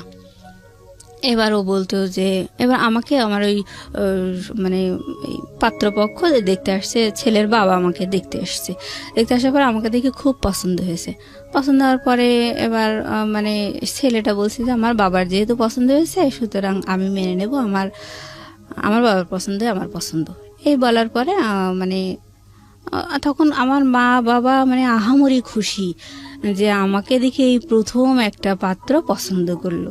কিন্তু পাত্রটার কোয়ালিটিটা কি, আমার কথা হচ্ছে ওইটাই, যে আমি সবসময় বলতাম যে আমার জন্য অন্তত একটা ভালো কোয়ালিটির ছেলে ঠিক করো, তারপরে সে যদি আমাকে দেখে পছন্দ না করে তখন না হয় আমি নিচের দিকে তাকাবো। কিন্তু এখন তোমরা তো শুরুতেই একেবারে রুট লেভেলের দিকে, তাই এসএসসি পাস, ইন্টারমিডিয়েট পাস, ওই বিদেশে যে হাতুড়ি পিটানো এসব কি। তো আমার মা আসলে আমার চেহারা নিয়ে তখনও মানে খুব নেগলেক্ট করে কথা বলতে লাগলো। ভাই বোন সবাই, আমি বিয়েতে মোটেই রাজি না। তো আমাকে যখন আমার মানে পাত্রের বাবা দেখে পছন্দ করলো, আমি আমার বয়ফ্রেন্ডকে বললাম, দেখো আমাকে দেখে না পছন্দ করেছে। এখন তো মানে আমার কি ভালো লাগে কি না লাগে এটা তো আমার বাড়ি থেকে কেউ শুনতে চাচ্ছে না, মানে ওরা মনে করছে এটা পরম সৌভাগ্য। আর মানে এতগুলো চেষ্টার পরে যদি এরকম একটা সম্বন্ধ হয়ে যায় শেষ পর্যন্ত, সেটা আসলে সৌভাগ্যই ফ্যামিলির জন্য। হ্যাঁ হ্যাঁ, কিন্তু মানে আমার ফ্যামিলি কখনোই কিন্তু আমার চাওয়া পাওয়াগুলো শোনেইনি, মানে মূল্যায়নই জি, করেনি, আমরা সেটা বুঝতেই পারছি। ধারাবাহিকভাবে যাই একটু সামনের দিকে। তারপর তো এইটাও তো বয়ফ্রেন্ডকে বললেন, টুটুলকে বললেন। হ্যাঁ, টুটুলকে বলার পরে ও বলতেছে যে ঠিক আছে, যা যা হয় তুমি আমারে জানাও। এবার হচ্ছে আমি বলছি যে ঠিক আছে, আচ্ছা আমি তোমারে জানানোর চেষ্টা করব বলে আমি আমাদের বাসা থেকে মানে একটা বাড়ি থেকে দুধ নিয়ে আসতো। হ্যাঁ, তো আমি যাইতাম ওই দুধ নিয়ে আসার জন্য, মানে রেগুলার নিত আর কি। তো ওই ফাঁকে আমি একটা গোপন জায়গায় মানে একটু ঝোপঝাড় দেখে এরকম দেখে দাঁড়ায় ওই ওর যে সিমটা আমাকে দিয়ে গেছিলো ওই সিমটা ওপেন করে একটু কথা বলতাম যে বাড়িতে এই সমস্যা হচ্ছে, তুমি কিন্তু ভুলেও ওই ছেলেকে ফোন করবা না, মানে ওটা আমার উপরেই চাপ আসতেছে, তো তুমি যেন ভুলেও ফোন দিও না। কিন্তু ও বারবার ফোন দেয় আর বলে যে এই মেয়ের সাথে আপনার বিয়ে ঠিক হয়েছে, ওই মেয়ের কাছ থেকে সরে যান, এই সে এরকম বলে। বলার পরে ওই ছেলেটা আবার আমার মানে ঘটককে জানাই দেয়, ঘটক আবার আমাদেরকে বলে দেয় এরকম ডিস্টার্ব হচ্ছে, কে সেই ছেলেটা? তখন আমার বাবা মা বলে যে না আসলে এই 10টা শত্রুর মধ্যে বসবাস করি, এরকম হয়তো কেউ শত্রুতা করছে। এই তো ছেলেটা কে ছিল? ছেলেটা মানে মানে যে ইনফর্ম করতো আপনার সম্পর্কে? ওটা আমার বয়ফ্রেন্ড আর কি, মানে টুটুলি তো ছিল? হ্যাঁ টুটুলি ছিল। এটা করে যাতে করে ভাঙা যায় আর কি বিয়েটা। কিন্তু ও ওরকম করে বলতো, বলার পরে আমি বারবার বলছি যে দেখো আমার কিন্তু এঙ্গেজমেন্ট করাতে যাচ্ছে, ছেলেটা দেশের বাইরে আছে, সে 6-7 মাস পরে দেশে আসবে, তারপর বিয়ে হবে, আমার তো এঙ্গেজমেন্ট করাতে যাচ্ছে, তুমি এত ব্যস্ত হচ্ছে কিসের জন্য? আচ্ছা, তা ওর মাথায় কাজ করে না। যাই হোক, ছেলের বাবা দেখে পছন্দ করে মানে আমার বিয়ের জন্য কথাবার্তা চলছে, তখন তো আমার ভেতরে মানে আগুন ধরে গেছে যে আমার তো তাহলে আমার পছন্দগুলো তো কেউ মূল্যায়ন করবেই না, জিজ্ঞেসই করে না। হ্যাঁ, তা তখন ছেলেপক্ষ বলেছিল যে মেয়ে কি চায়, মেয়ে চাকরি করতে চায়, মেয়ে পড়াশোনা করতে চায়, মেয়ের চাকরি পরীক্ষার জন্যে তারে মানে কোচিং টোচিং করাতে হবে, সব কিছু আমরা করাবো। ছেলে বলতেছে যে আমার বাবা যেহেতু পছন্দ করছে সুতরাং সব আমি করবো, কোনো অসুবিধা নেই, এমনকি এই বিদেশে নিয়ে এসেও আমি তাকে পড়াতে রাজি আছি, এরকম করে বলল। আর ওই ঘটকটা হচ্ছে অনেক মিথ্যুক, মানে এই পাত্রপক্ষ নিয়ে বিশাল বিশাল গল্প দিল। আমার বাবা মা কোনো কিছু যাচাই করলো না, সব ওই ঘটকের কথা বিশ্বাস করেই আমার বিয়ের জন্য ফাইনাল কথা দিয়ে দিল যে হ্যাঁ আপনারা আসেন এঙ্গেজমেন্টের জন্য। ছেলেকে দেখেনি? না দেখেনি, ছেলেকে না দেখেই। তো আমি মানে বুঝুন যে কি বলবো, মানে যদি ওর কথা সত্যি হয়ে থাকে তাহলে ও পরিবারকে আসলে বোঝা ছিল। একটা কথা আছে বাঙালি সংস্কৃতিতে, কন্যা দায়গ্রস্ত পিতা, এটা একটা মারাত্মক শব্দ। আমরা এখন অনেক আধুনিক সমাজে বসবাস করি এবং এই আধুনিক সমাজে এই ধরনের শব্দ, এই ধরনের কথা অত্যন্ত বেমানান, কিন্তু ভুলে গেলে চলবে না আমাদের এই শহরকেন্দ্রিক জীবন কিংবা ঢাকা শহরকেন্দ্রিক জীবন, এটা এই যে সেই জীবন বা সেই জীবনের মধ্যে কতজন মানুষের পার্টিসিপেশন, সেটার সংখ্যা আসলে খুব কম। আপনি প্রান্তিক পর্যায়ে গেলে ও যে গল্পগুলো এখানে করছে সেটার অনেক মিলই আপনি খুঁজে পাবেন। জি, তো যাই হোক, আমি মানে আমি চাইতাম যে ছেলেটাকে দেখতে, আর আমার নিজের গায়ের রং কালো দেখে আমার খুব শখ হতো আমার হাজবেন্ডের যেন ফর্সা হয়, সুন্দর হয়, এরকম একটা শখ আমার ছিল। তা আমি বলছি যে আমার মাকে যে আচ্ছা আপনারা, আমাকে তো ছেলেপক্ষ দেখে গেল, পছন্দ করলো, তা আপনারা ছেলে দেখবেন না আর আমি ছেলে না দেখে আমাকে বিয়ে দিয়ে দেবেন? তখন আমার মা মানে যেটা বললো আমি কখনো বলতে পারবো না কথাটা। আমাকে আমার মা বলছে যে তোমার চেহারা দেখলে তো আর বিয়ে হবে না। মানে এটা আমার সারা জীবনের একটা বিশাল আঘাতের কথা। আপনার মা বলেছে যে তোমার চেহারা দেখলে তো আর বিয়ে হবে না? হ্যাঁ, এটা বলেছে। আর এই কথা শুনে মানে আমার প্রতিবাদ করার কোনো ভাষা ছিল না। আপনি এই চেহারা নিয়ে শুরু থেকে যে পর্যন্ত মানে কথা বলছেন, সেখানে মানুষের একটা পারসেপশন হতে পারে যে আপনি দেখতে আসলে কুশ্রী, এতটাই কুশ্রী যে আপনার দিকে তাকানো যায় না।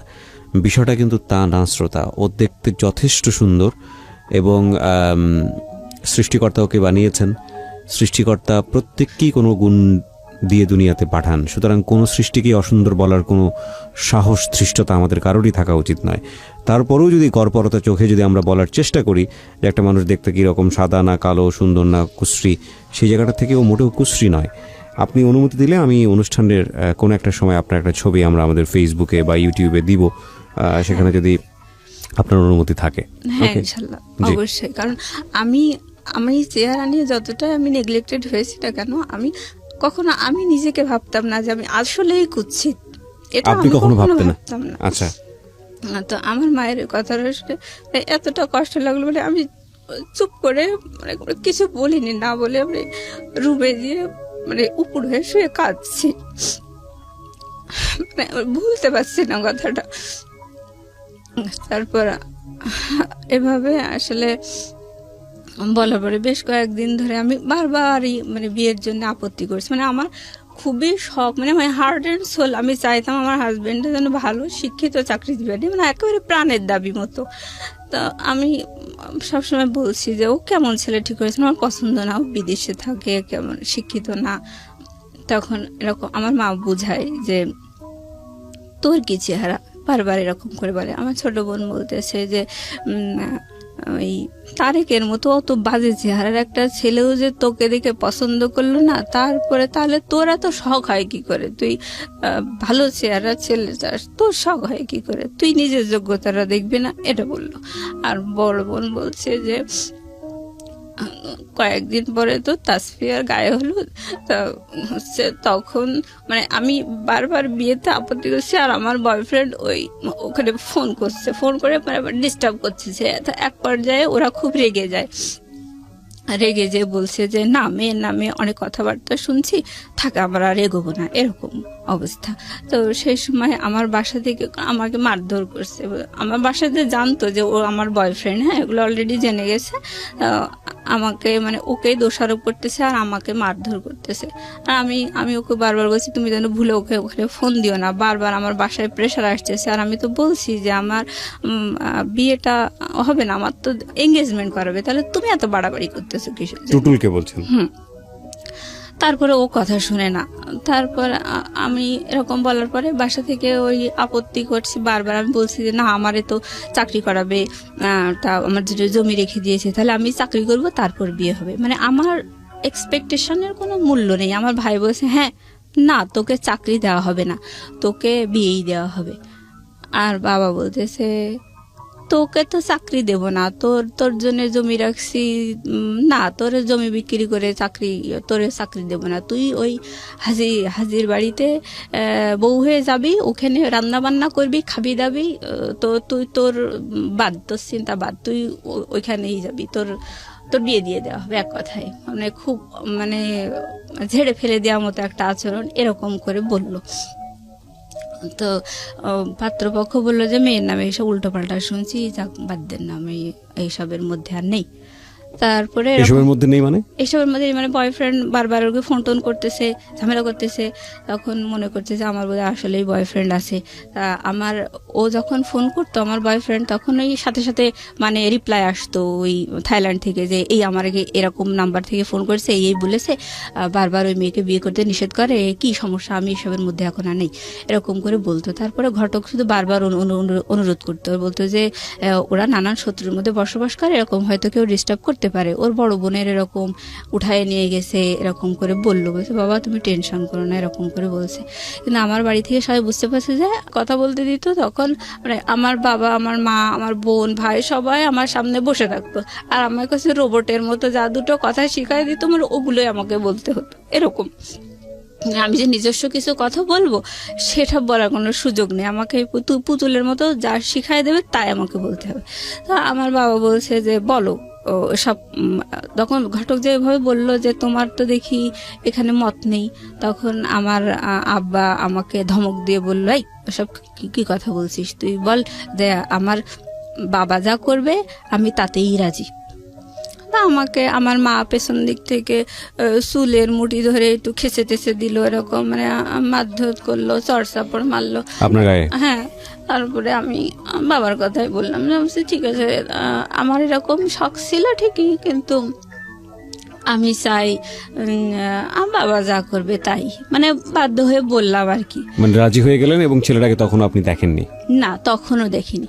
তো যাই হোক, রাজি হওয়ার পরে এবার আমি আবারও চুরি করে আমার বয়ফ্রেন্ডকে ফোন করছি, মানে ফোন দিছি, দেওয়ার পরে আমি বলছি দেখো আমাকে না এরকম করে বারবার বলছে আমাকে তো আসলে এঙ্গেজমেন্ট করাবে, তো তুমি এরকম বারবার করে ফোন দিও না, বারবার ঝামেলা করতেছো কিসের জন্য। তখন ও বলতেছে যে আচ্ছা ঠিক আছে, আমি আর ফোন টোন দেবো না। বলছে আমি তো তোমার পক্ষেই আছি, তাহলে তুমি বারবার কেন ফোন করতেছো, আর এভাবে আমার মারধর করতেছে, রাগারাগি করতেছে সবাই, তুমিই তো ভুলাচ্ছ সিচুয়েশনটা, তা এরকম কেন করতেছো? তখন বলছে আচ্ছা ঠিক আছে, আমি ফোন দেবো না। তো এর ভিতরে ও আবার একদিন আমাকে বলেছে যে আমি ওই ছেলের সাথে কথা বলবো, প্লাস তুমিও কথা বলবা। বলার পরে হচ্ছে যেভাবে হোক বিয়েটা ভাঙতেই হবে, এনি কস্ট। তো আমি বলছি যে না, তুমি এরকম বাড়াবাড়ি করো না, আমার কিন্তু খুব যে সিরিয়াস ডিসিশন নিয়েছে তা কিন্তু না, আমার তো চাকরি বাকরি করাই ইয়ে করবে এরকম বলছিল, আর আমার তো মানে এঙ্গেজমেন্ট করাবে এরকম বলেছে তো বাড়ির পক্ষ থেকে, তা তুমি এত বাড়াবাড়ি করো কেন? তো বলছে না, ও তোমাকে কথা বলতেই হবে। তাই বলে ও ফোনে কথা বললো আমার ওই যে পাত্রের সাথে আর কি, বলে নিয়ে পরে বলছে যে নেন ওই পাত্রীর সাথে কথা বলেন, আমার বয়ফ্রেন্ড বলল। বলার পর আমি বলছি যে হচ্ছে দেখেন, ঠিক আছে আমার রিলেশন আছে, ঠিক আছে, বাট আমি যে তাকেই বিয়ে করব এরকম না, আমি সবসময় চাই একটা ভালো শিক্ষিত চাকরিজীবী একটা ছেলে, এরকমই আমার পছন্দ। তো আমার বাবা মা যদি ওরকম একটা ছেলেও ঠিক করে আমি তাতেও রাজি, এরকম কথাটা আমি বলেছি, কিন্তু আড়ালে, হ্যাঁ, ওর সামনে বলিনি, বয়ফ্রেন্ডের সামনে বলিনি। তো এটা বলার পরে ওই ছেলেটা সাথে সাথে ঘটককে ফোন দিয়ে বলেছে যে ওই মেয়ে আমার সাথে কথা বলেছে, ওই মেয়ে এই বিয়েতে আসলে রাজি না, ওর একটা বয়ফ্রেন্ড আছে।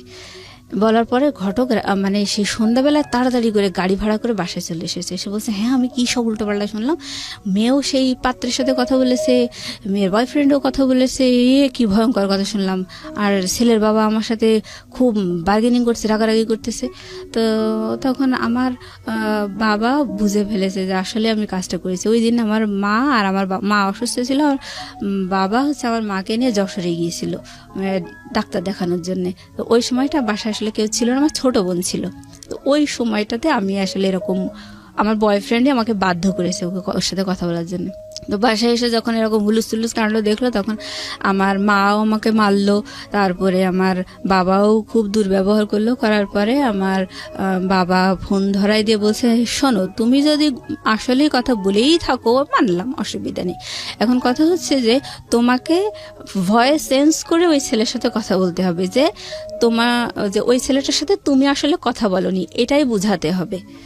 তো মানে আমি চারিদিক থেকে ধরা খেয়ে গেলাম দেখে মানে খুব মানে ভীতু হয়ে গেছি। আর মানে আমি তো জিম্মি, আমার বাকশক্তিটাও যেন জিম্মি, এরকম অবস্থা। তো আমি বলছি আচ্ছা ঠিক আছে। তারপর আমার ওই পাত্রটার সাথে আমার বাবা ফোনে কথা বলাই দিল, আমার বাবার ফোন থেকে বলছে যে কথা বলো। এবার আমি ভয়েস তো আর চেঞ্জ করা যায় না, তারপর আমি চেষ্টা করেছি, মানে আমি মারধর খেয়ে একেবারে সোজা হয়ে গেছি আর কি। তো আমি যথাসম্ভব চেষ্টা করলাম যে একটু অন্যভাবে কথা বলার জন্য, যে আমার ভয়েসটা যাতে না বুঝতে পারে আর কি। তো এরকম করে আমি বলছি না, আমার বাবা যা ঠিক করেছে আমি তাতেই রাজি, আমার আসলে কিছু বলার নেই, আপনি যে মেয়ের ভয়েস শুনেছেন সেটা ভুল, ওটা আমি না, এরকম। পরে এখন আমি বলছি তাহলে আপনি বলেন তো দেখি ওই মেয়েটার ভয়েসের সাথে কি আমার মিল আছে? ও বলছে যে না, আপনার ভয়েসের সাথে কোনো মিল নেই, ওই কথাটা বললো। তারপরে আমার বাবা, আমার ফোনের পিছন দিকে আমার বোন আমার মা একদম কান লাগিয়ে থাকতো, আর ওই পাত্র কি বলছে সেগুলো আমার মা আর বোন শুনতো, আর আমার মা বোন দুজন মিলে আমাকে ওই পেছন দিক থেকে কিল ঘুষি মারতো আর ফিসফিস করে বলতো এটা বল ওইটা বল, আমি রাজি, এরকম করে বলতে আর আমি তাই বলতাম। বলার পরে পরিবেশ ঠিক হয়ে গেল।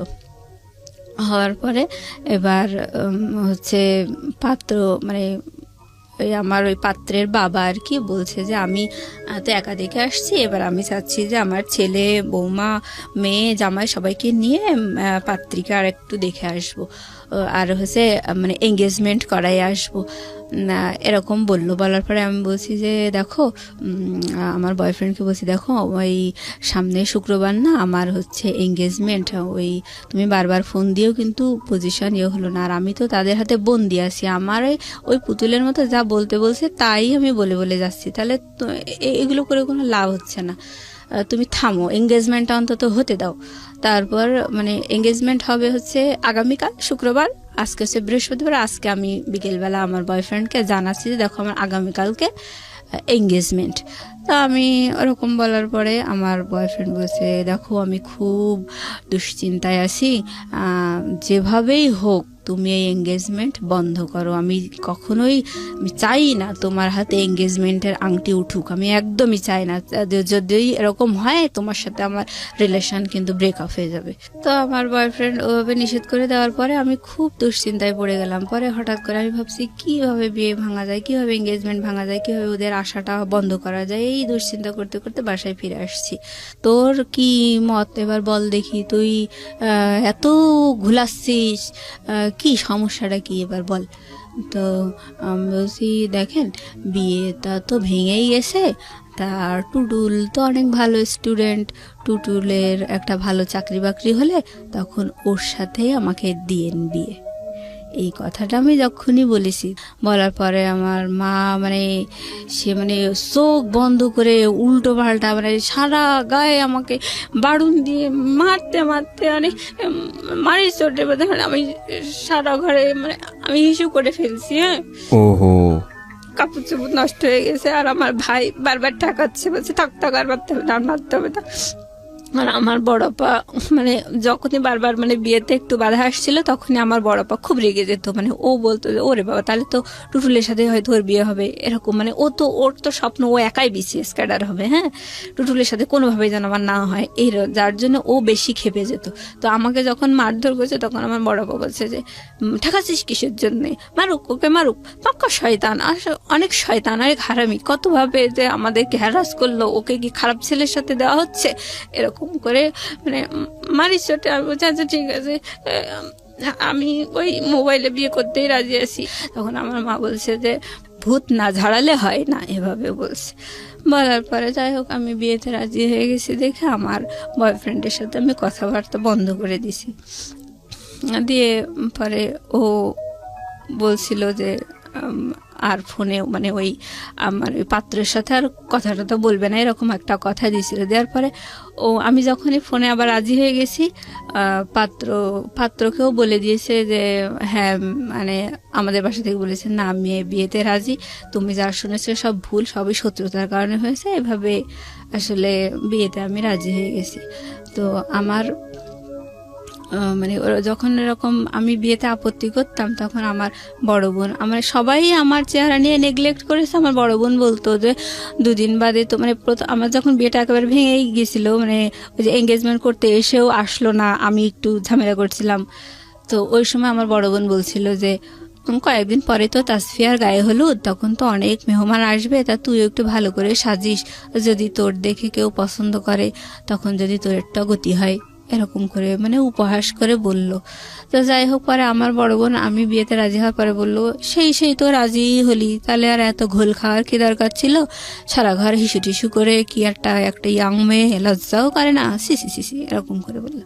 যাই হোক আমি তখন নিজে কোথায় যেন হারিয়ে গেছি, এরকম সবাই দুর্ব্যবহার করে আমাকে বিয়েতে রাজি করালো। আর আমি যখন আপত্তি করতাম তখন আমার বাবাও ঘটককে বলতো যে ভাই আপনি টেনশন করেন না, আমার ছোট মেয়েটার বিয়ে হয়ে গেলে ওকে আমি বাড়ি থেকে বের করে দেব, ও কোনো দারোয়ান টারোয়ান ধরে নিকি করে থাকতে যাক, ওরে আমি বাড়ি থেকে বের করে দেবো।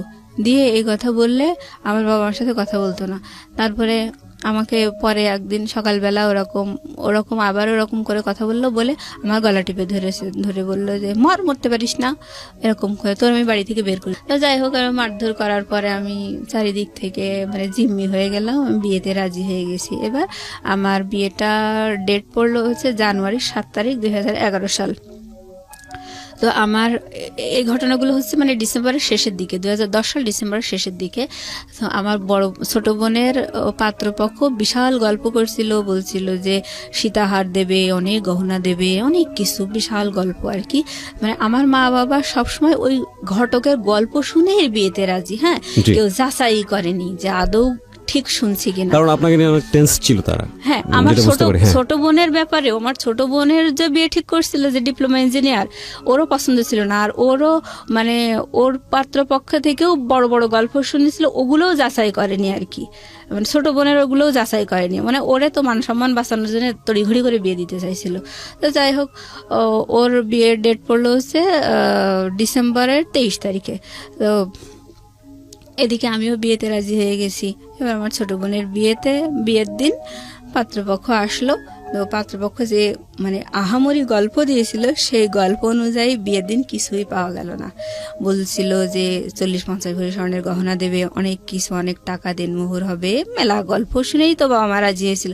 তবে দেখা গেল যে 1.5 থেকে 2 ভরি স্বর্ণের গহনা দিয়েছে, আর ওই যে হাতে 2টা বালা দিয়েছে সেটা হচ্ছে ব্রোঞ্জের উপরে 4-5 আনা স্বর্ণ মানে ঘষা টসা দিয়ে বানায় আর কি, ওরকম বালা দিয়েছে। মানে আমার বোন যে অনুযায়ী গল্প শুনছিল সেই অনুযায়ী কিচ্ছু পায়নি দেখে ওর খুব মন খারাপ, বললো আমার কি দিল, কোথায় দিল, এরকম। তা যাই হোক, আমার ছোট বোনের বিয়ে হয়ে গেল। বিয়ে হওয়ার পরে শ্বশুর বাড়িতে গেল। আমার বোনটা আসলে একটু কি বলবো, ও মানে অল্পতেই একটু বেশি গল্প দেওয়া স্বভাব ছিল ওর। ও আমাকে বলছে ওর বিয়ের 3 দিন পরে আমার ওরা এসছে, মানে আমার ছোট বোন ছোট বোনাই ওরা আমাদের বাসায় এসছে বিয়ের 3 দিন পরে। তখন ঘটক মানে আমার বিয়ের জন্য রেডি। তো ঘটক আর ঘটকের ওয়াইফ, আমার ফুপুই হয় ঘটকের ওয়াইফ, তো উনি বলছে যে তাসফিয়ার বিয়েতে, আমার মা বলছে যে তাসফিয়ার বিয়েতে তো বিরাট গল্প শুনলাম, তো সেই অনুযায়ী তো কিছু পেলাম না। তো আমার ফুপু বলছে যে ঠিক আছে, মুসলিমার বিয়েতে আপনারা খুব ভালো করে যাচাই করে নিন, যেহেতু এইটাতে পাননি, আর 2টো পাত্রই তো আমার হাজবেন্ড ঠিক করেছে, তো এটা আপনারা যাচাই করেই নেন।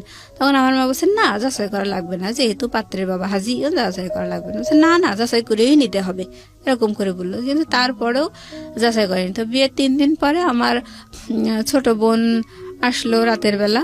তো আমার ওই ঘটক আমার আব্বার সাথে আলাপ করছে যে বিয়ে নিয়ে এই মেয়েটার অনেক ঝামেলা ঝঞ্ঝাট হয়েছে, তো এখন আর বিয়ের ব্যাপারে আমি কোনো কথা বলবো না, এখন রাজি করালে আপনারাই রাজি করাইছেন, আপনারাই ফাইনাল মেয়ের সাথে কথা বলেন। তখন আমার আব্বার ডাকলো, ডেকে আমারে বলতেছে যে হচ্ছে হ্যাঁ বলো, তুমি কথা বলো, তুমি কি বলতে চাচ্ছ। তখন আমার মা রান্নাঘরে বসে রান্না করছে, আমি ডাইনিংয়ে, আমার বাবা, ঘটক, আমার বোন, আমরা কথা বলছি।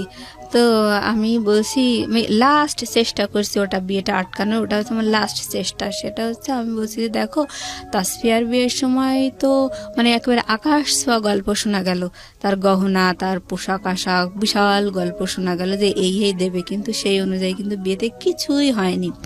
তাহলে আমাকে অন্তত এঙ্গেজমেন্ট করায় রাখো, তারপর সবকিছু যাচাই টাচাই করে নিয়ে উনি তো 6-7 মাস পরে আসবে, তখন আমার বিয়ে দিও। এই কথাটা কেবল আমি বলছি, ওটা আমার বিয়ের ভাঙা। তখনও আমি মানে মন থেকে রাজি না, তো মার খেয়ে রাজি হয়েছি।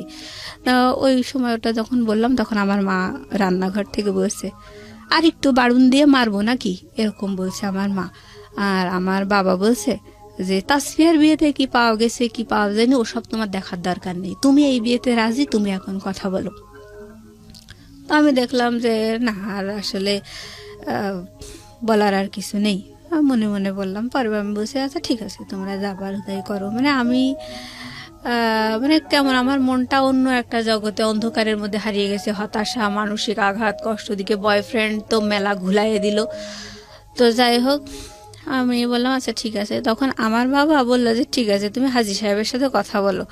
পরে আমি বলছি কি কথা বলবো, বলছে যে তুমি যে চোখের সমস্যার কথা বলছিলা, উনি কষ্ট পাইছে, তুমি এখন তার কাছে ক্ষমা চাও।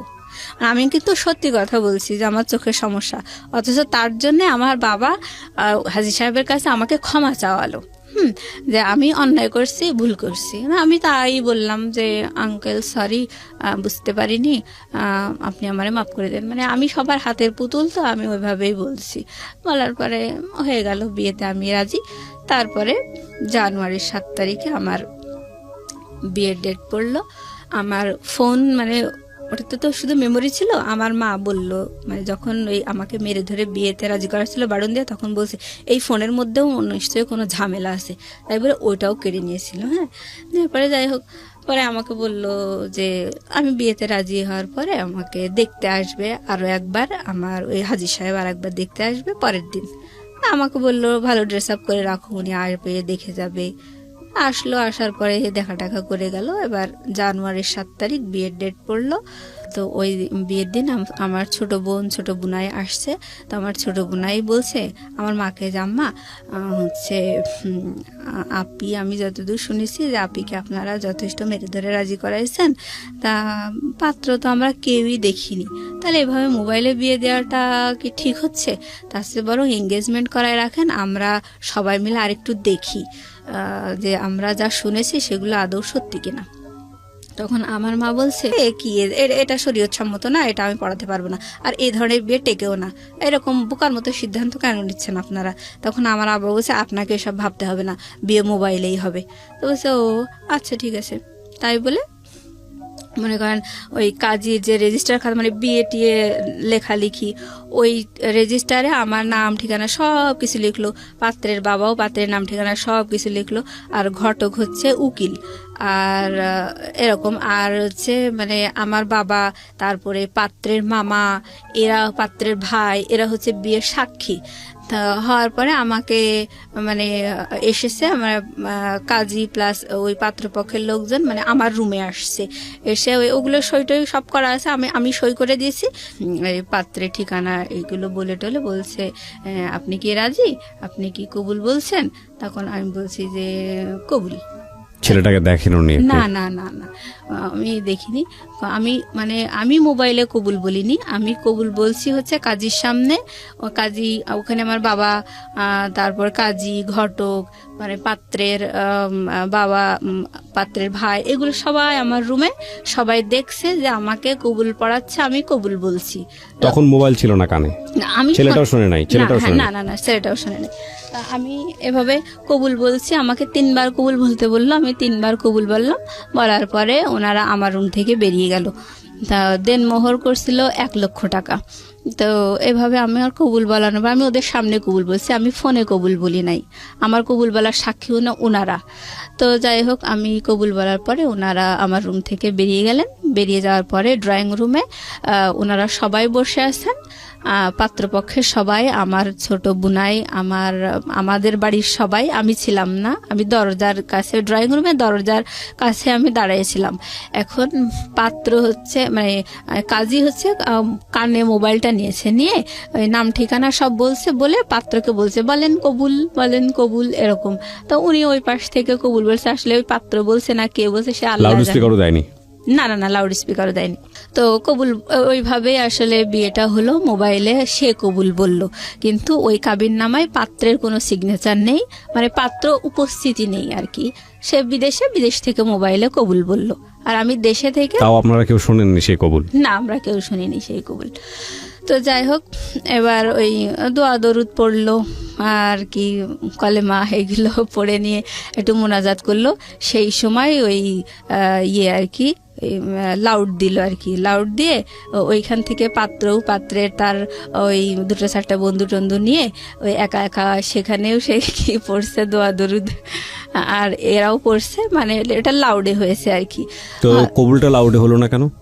কবুলটা লাউডে হলো না মানে ওরা ওই সময় আসলে বোঝেনি যে এটা লাউডে করতে। আর আমার বাবা মায়ের বিশ্বাস হচ্ছে যে হ্যাঁ আমরা মোবাইলেই বিয়ে দিচ্ছি, ব্যাস। তারা জাস্টিফাই করছে না যে আসলে ছেলেটা কবুল বলছে নাকি আদৌ বলছে না, এগুলো কেউ জাস্টিফাই করছে না। আর তারা মাথায়ও আসেনি যে আদৌ কবুল বলছে, বা ওই কবুল শব্দটা তাদের শোনার আগ্রহ এরকম ছিল না।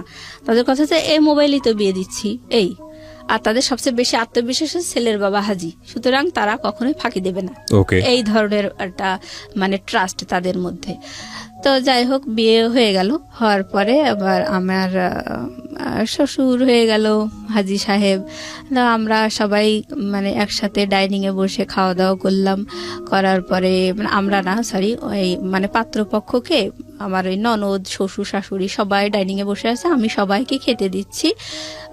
খাওয়া দাওয়ার পরে ওনারা, আমার শাশুড়ি একটা কথা বলে গেলেন যে মা, এই মোবাইলে বিয়ে হয়েছে এই কথাটা কখনো কাউকে বলবা না। ইভেন আমার মা, আমার পরিবারের সবাইকে বলে গেল যে এই কথাটা কখনো কাউকে বলবেন না যে মোবাইলে বিয়ে হয়েছে, কারণ এটা শরীয়তসম্মত না। আমাদের তো আবারও পরে বিয়ে পড়াতে হবে, যখন ছেলে 6-7 মাস পরে আবার দেশে আসবে তখন তো আবারও বিয়ে পড়াতে হবে, নাহলে তো একসাথে থাকতে পারবে না। আমরা শুধু জাস্ট বেঁধে রাখার জন্যে এরকম করে কবুল পড়ালাম। এরকম কবুল পড়ায় ওই এঙ্গেজমেন্টের আংটিটা আমার হাতে পড়াই দিছে। তো ওনারা খেয়ে দিয়ে চলে গেলেন, আর এভাবে আমাকে বলে গেলেন। বলার পরে পরের দিন সকালবেলা আমার মা হাঁপ ছেড়ে পাড়া প্রতিবেশীদের সাথে বলছে মেয়ে বিয়ে দিয়ে দিয়েছি। মানে আমি বললাম না, আমার মায়ের আগাম গল্প করার একটা অভ্যাস আছে, তো ওরকম মানে গল্প করতেছে। তখন পাড়া প্রতিবেশীরা বিশ্বাসই করছে না, বলছে কখন বিয়ে দিলেন, কই কোনো লোকজন আসলো না, কিছুই দেখলাম না, কখন বিয়ে দিলেন, ওরা বিশ্বাসই করতে চাচ্ছিল না। পরে আমার মা বলছে না, গতকাল এক মাইক্রো লোকজন আসছিল। বলছে হ্যাঁ, একটা মাইক্রো দেখছিলাম, তা আমরা ভাবছিলাম হয়তো আপনার ছোট মেয়ের শ্বশুরবাড়ি থেকে লোক আসছে, এরকম ভাবছিলাম। বলছে না, আমার ওই মেজো মেয়ের মোবাইলে বিয়ে। তো পাড়া প্রতিবেশীরা বলতে লাগলো যে মোবাইলে বিয়ে দিলেন, এটা মোবাইলে আবার বিয়ে হয় নাকি? তখন আমার মা বললো যে না, আসলে ওদের খুব আগ্রহ ছিল, এঙ্গেজমেন্ট করাতে চাইছিলাম, ওদের এত আগ্রহ দেখে মোবাইলেই দিলাম। তো ওরা বললো তো ভালোই, তো পরপর 2টা মেয়ে বিয়ে হয়ে গেল, ভালোই তো হয়েছে। আর আমার মা তো বিশাল ঘটক যেমন গল্প করছে ঠিক সেইভাবেই সেই গল্পগুলোই বলতে লাগলো পাড়া প্রতিবেশীদের সাথে। তো বিয়ের মানে 2 দিন পরে আমার শ্বশুর বললো যে বাড়িতে তো আমরা শুধু বুড়াবুড়িই থাকি, তো বৌমাকে একটু বেড়াতে নিয়ে যাবো, একদিন রেখেই মানে আবার দিয়ে যাব, তো মানে একটু দেন। তাই বলে আমাকে বিয়ের 2 দিন পরে আমার শ্বশুর এসে আমাকে একটু নিয়ে গেল বেড়ানোর জন্য। তো গেলাম শ্বশুর বাড়িতে। যাওয়ার পরে আমার বিকেলবেলা আমার শ্বশুর মানে ঘটক তো অনেক অনেক গল্প দিয়েছিল, তো সেইগুলোর বাস্তবতা আমার শ্বশুর দেখাচ্ছে। তো ঘটক যখন বিয়ের সময় বড় বড় গল্প দিত, শ্বশুরের কানে সেই কথাগুলো যায়নি। হ্যাঁ, তো ঘটক আমার শ্বশুর আমাকে মানে মানে ড্রয়ার থেকে, আলমারি ড্রয়ার থেকে বের করে মানে ভাউচার আর কি, টাকা ওনার ছেলে আর কি কত টাকা এ যাবৎ পাঠাইছে দেশে ওনার কাছে আর কি, সেইগুলো আমার দেখাচ্ছে। তো বলছে দেখো বৌমা, আমার ছেলে এ পর্যন্ত আমার কাছে 6 লাখ টাকা পাঠিয়েছে, অথচ ঘটক বলেছিল যে 60 লাখ টাকা তার ক্যাশই আছে। ওকে, এইসব। তারপরে আমার শ্বশুর বলল যে আমার বাবার জমি আমি হচ্ছে ভাগে পেয়েছি 15 বিঘা, অথচ ঘটক বলছিল যে 250 বিঘা জমি, 30 বিঘা বিল, এসব বলছিল। আমার মা বাবা কখনোই জাস্টিফাই করেনি জিনিসগুলো। আর হচ্ছে তখন আমি সঠিকটা জানতে পারলাম। জানার পরে আমি দেখলাম আসলে এখন আর প্রতিবাদ করেই বা কি লাভ, তো হয়েই তো গেছে বিয়ে।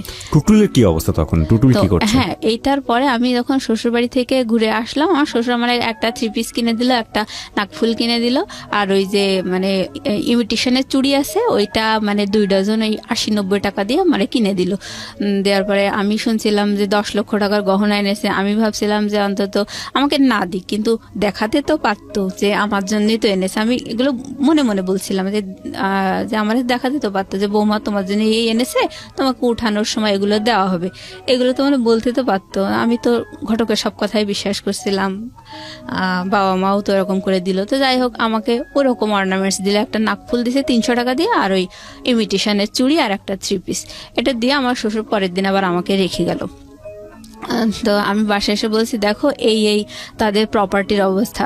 তখন আমার মা ঘটকের মানে মনে মনে মানে আমার সাথে বলতেছে খুবই অভিশপ্ত শয়তান হচ্ছে আমার ছোট মেয়েটার জীবনটা এভাবে নষ্ট করলো, আমার মেজো মেয়ের জীবনটা এভাবে নষ্ট করলো। তো বলছি কেন, ঘটকের দোষ দিচ্ছেন কেন? আপনারা কি যাচাই করতে পারতেন না? আর ঘটককে বিয়ে দিয়েছেন নাকি? বিয়ে তো আপনারা দিয়েছেন। যাই হোক, এভাবে বলার পরে মানে খুব রাগ আমার বাবা মায়ের উপর। এবার আমার ফোনগুলো আমাকে দিয়ে দিয়েছে, আমার ফোন, আমার বোনের ফোন, যারটা তার আমার বাবা আমাদেরকে দিয়ে দিয়েছে। দেওয়ার পরে আবার আমি তখন টুটুলকে ফোন করছি। আমি ফোন করে বলছি দেখো এরকম তো বিয়ে হয়ে গেছে, তা তুমি তো অনেক পরিবেশ ঘোলা করেছো, আমি তো চাইছিলাম এঙ্গেজমেন্ট করাতে, আর তুমি যেভাবে পরিবেশ ঘোলা করেছো তাতেই ওরা আসলে মোবাইলে, ওদের এমনি বিয়ে দেওয়ার ইচ্ছা ছিল, আমার বাবা মাও বলছিল, কিন্তু আমি এরকম যদি পরিবেশ ঘোলা না হতো তাহলে হয়তো মোবাইলে বিয়েটা বন্ধ করা যেত। কিন্তু তুমি যেভাবে করছো মোবাইলে আমার বিয়ে হয়ে গেছে, তাহলে অবশেষে কি হলো, শেষ পর্যন্ত তো তোমারও পাইলাম না আর আমার মোবাইলে বিয়ে হয়ে গেল। তখন ও বলল যে দেখো তোমার সাথে আমার রিলেশন এত বেশি লং হবে এমন প্ল্যান তো আমার ছিলই না। আমি তো আমার ফ্রেন্ডদের সাথে, আমার কলিগদের সাথে বাজি ধরে তোমার সাথে রিলেশন করছিলাম। তোমার সাথে যখন আমার রিলেশন ছিল ওই সময় আমার মিনার সাথে রিলেশন ছিল, মিনা আমার ছাত্রী। আমি আসলে ওকে ভালোবাসি, কিন্তু তোমার সাথে বাজি ধরে আমি রিলেশন করছিলাম, তুমি আমার চিন্তা বাদ দাও। ওকে ওকে, মানে ওই সময় ওটা শোনার পর আমি বলছি তাহলে এই কথাগুলো আমার বিয়ের সময় তুমি বলতে, যখন তুমি পরিবেশ ঘোলা করছিলে সেই সময় বলতে। তখন বলছে না, এভাবে কি বলা যায় নাকি, বাজি ধরে আসছি এরকম, বা তোমাকে চায় না, এগুলোকে ডিরেক্ট বলা যায় নাকি? যাই হোক, বলিনি। তো ওর ওই কথাটা শুনে মানে মানে এতটাই আমি হতভম্ব হয়ে গেছি যে এ আবার কোন বেইমান। এবার ওর সাথে আর কোনো যোগাযোগ নাই, কথা নাই। এখন আমার বাবা বলতেছে যে বিয়ের যখন আমার প্রায় 5 দিন এরকম যাচ্ছে, আমি আমার হাজবেন্ডের সাথে ফোনে গল্প করি, আমার মন না চাইলেও গল্প করি, কি করব, এখন তো আর কিছু করার নাই। আমার খুব কষ্ট লাগতো বয়ফ্রেন্ডের এরকম আচরণ শুনে, এভাবে মারধর করে বিয়ে দিল। তাই আমি একা একাই খুব কান্নাকাটি করতাম, করে ওই সময় আমার হাজবেন্ডকে মানে ফোন দিয়ে আমি হাওমাও করে কাঁদতাম, কিন্তু আমি ওকে বলতে পারতাম না যে আমি কেন কাঁদছি। তো ও মনে করতো আসলে আমি বোধহয় ওকে খুব ভালোবাসি, ওকে খুব দেখতে চাই, কাছে পেতে চাই, এই জন্যে আমি কাঁদছি। তো ও আমাকে বুঝাতো, মানে ওর ধারণাটা ভুল। হ্যাঁ, কিন্তু আমি তো আমার মনের কথাগুলোও বলতে পারছি না। তো ও বলছে যে এভাবে কান্নাকাটি করো না, আমি চলে আসবো দেশে, তুমি এভাবে কাঁদলে কিন্তু আমি এখনই চলে আসবো, এরকম করে বলার পরে আমার বিয়ের যখন 5-6 দিন, বিয়ের পরে কি আপনি নিজের বাড়িতে থাকলেন নাকি শ্বশুর বাড়িতে চলে না না, আমি শ্বশুর বাড়িতে একদিন বেড়ানোর জন্য গেছি, এক রাত থেকে আবার শ্বশুর আবার আমাকে দিয়ে চলে গেছে। আসছেন? হ্যাঁ, তো মানে বলছে যে উঠাই নেওয়ার পরে আমি শ্বশুর বাড়িতে যাবো, এরকম। তো যাই হোক, আবার আমার বাবা আমাকে বললো, মানে আমাকে বিয়ে দিয়ে মানে হাফ ছেড়ে বাঁচলো, মানে পাত্রপক্ষে যেরকম বড় বড় গল্প দিছিল যে পড়াবে, চাকরি ঘুষ দেবে, এইগুলো। তখন আমার বাবা বলতে লাগলো যে এখন তো তোমাকে বিএসসি ভর্তি করায় দেবো, তোমার বিয়েই তো দিছে এই কারণে যে ওরা তোমাকে পড়াবে, এখন জামাইয়ের কাছে খরচ চাও, তোমার খরচ কে দেবে? আর বাসা থেকে আমার মাও মানে খুব খারাপ বিহেভ করতে বলছে, 2 দিন হাজবেন্ড না হতেই তার দরদ খুব বোঝা শিখে গেছে, এরকম বলছে। আমার আসলে টাকা চাইতে খুব লজ্জা করতো। আমার বলছি যে বিয়ে তো তোমরাই দিচ্ছ, তাহলে তোমরা টাকা চেয়ে দাও, আমি কেন চাইতে যাবো? বলছে কেন, এখন তো তোর নিজস্ব পরিবেশ হয়েছে, এখন তুই তোর মতো করে ম্যানেজ করে নিবি। মানে আমার উপরে চাপাই দিচ্ছে, এবং আমার বলতে যে তোর খরচ কে দেবে, তোর তো বিয়ে হয়ে গেছে, তোর খরচ কে দেবে, এরকম করে নেগলেক্ট করে কথা বলে। তারপরে আমার আসলে অনেক খারাপ লাগে ব্যবহার আসার এরকম দেখে। আমি আমার হাজব্যান্ডকে বলছি যে দেখো, তুমি তো বলছিলে যে চাকরির বাকরির ঘুষ দেবা, পড়াবা, আবার বিএসসি ভর্তি করাই দেবা, সবই তো বলছিলে, তাহলে এই সব শুনেই তো রাজি হয়েছি। তখন আমার বাড়ি থেকে বলতেছে তুমি বিএসসি ভর্তি করাই দিতে, তা তুমি দাও। বলতেছে যে কেন বিএসসি আমি এখন ভর্তি করাই দেবো, কারণ তোমার মুখ তো আমি দেখিনি, বিএসসি ভর্তি করে বিএসসি পড়াতে তো লাখ লাখ টাকা খরচ হবে, আমি তো তোমার মুখই দেখিনি এখনো, তাহলে এত টাকা এখন তুমি তোমার বাবার ঘরে আসো, তোমার বাবার বাড়ির কাছে খরচ চাও। এটা আপনার হাজবেন্ড বললো? বলার পর আমি, কি নাম ছিল আপনার হাজবেন্ডের? ওর নাম ছিল হচ্ছে শামসুল। হ্যাঁ, শামসুল। তা আমি তখন বললাম দেখো, তোমার জামাই এই কথা বলছে, আমার আব্বাকে বলছি যে ও বলছে যে কোনো খরচ আমি দিতে পারবো না, তোমার বাবাকে দিতে বলো, তোমার বাবার বাড়িতে আসো, তোমার বাবাকে দিতে বলো। তখন আমার বাবার সাথে সাথে আমার ফোনটা কেড়ে নিয়ে বলছে, ও তুমি তাহলে এই কথাই বলছো? যে আমার হাজবেন্ডকে বলছে যে এই তোমার মনের কথা? বলছে হ্যাঁ, এটাই মনের কথা, কারণ আমি তো এখনো তার মুখই দেখিনি। আর সবচেয়ে বড় কথা হচ্ছে যে বিয়েতে তো মানুষ কত গল্পই দেয়, আমার মনের কথা হচ্ছে আমার ওয়াইফকে আমি মোটেই পড়াশোনা করাবো না, আর বাচ্চা কাচ্চা হবে, সংসার করবে, চাকরি বাকরি করাবো না। আর যদি তার খুবই শখ হয় তাহলে আমি, তখন আব্বা বলছে যাই হোক বাদ দেন, এখন কিভাবে পরিত্রাণ পাওয়া যায় সেটা বলেন। বলছে যে এই বিয়েটা রেজিস্ট্রি হয়নি, পাত্রের সই নেই, সুতরাং পাত্রের সইয়ের ব্যবস্থা করতে হবে, করার পরে বিয়ে রেজিস্ট্রি করতে হবে, সেই রেজিস্ট্রি করার পরে যখন আপনারা ডিভোর্সের আয়োজন করবেন সেই সময় আপনারা দেনমোহর যে 1 লাখ টাকা করা আছে ওই টাকাটা আপনারা দাবি করতে পারবেন। তখন আব্বা বলছে আমি এত দূর এগোতে চাই না, আমি এখনই সমাধান চাই। কি আছে বলেন? বলছে যে তখন কাজী বলছে যে এখন সমাধান একটাই, সেটা হচ্ছে 2 পক্ষ আপনারা এক জায়গায় হাজির হবেন এবং আপনারা সাক্ষী রাখবেন যে আপনারা পরবর্তীতে কেউ কাউকে ডিস্টার্ব করবেন না, যার যার লাইফ সেটেল, তো আপনি কখনো ডিস্টার্ব করবেন না, এবং হচ্ছে কোনো দাবি দেওয়া নেই, কিছু নেই, সব বাদ।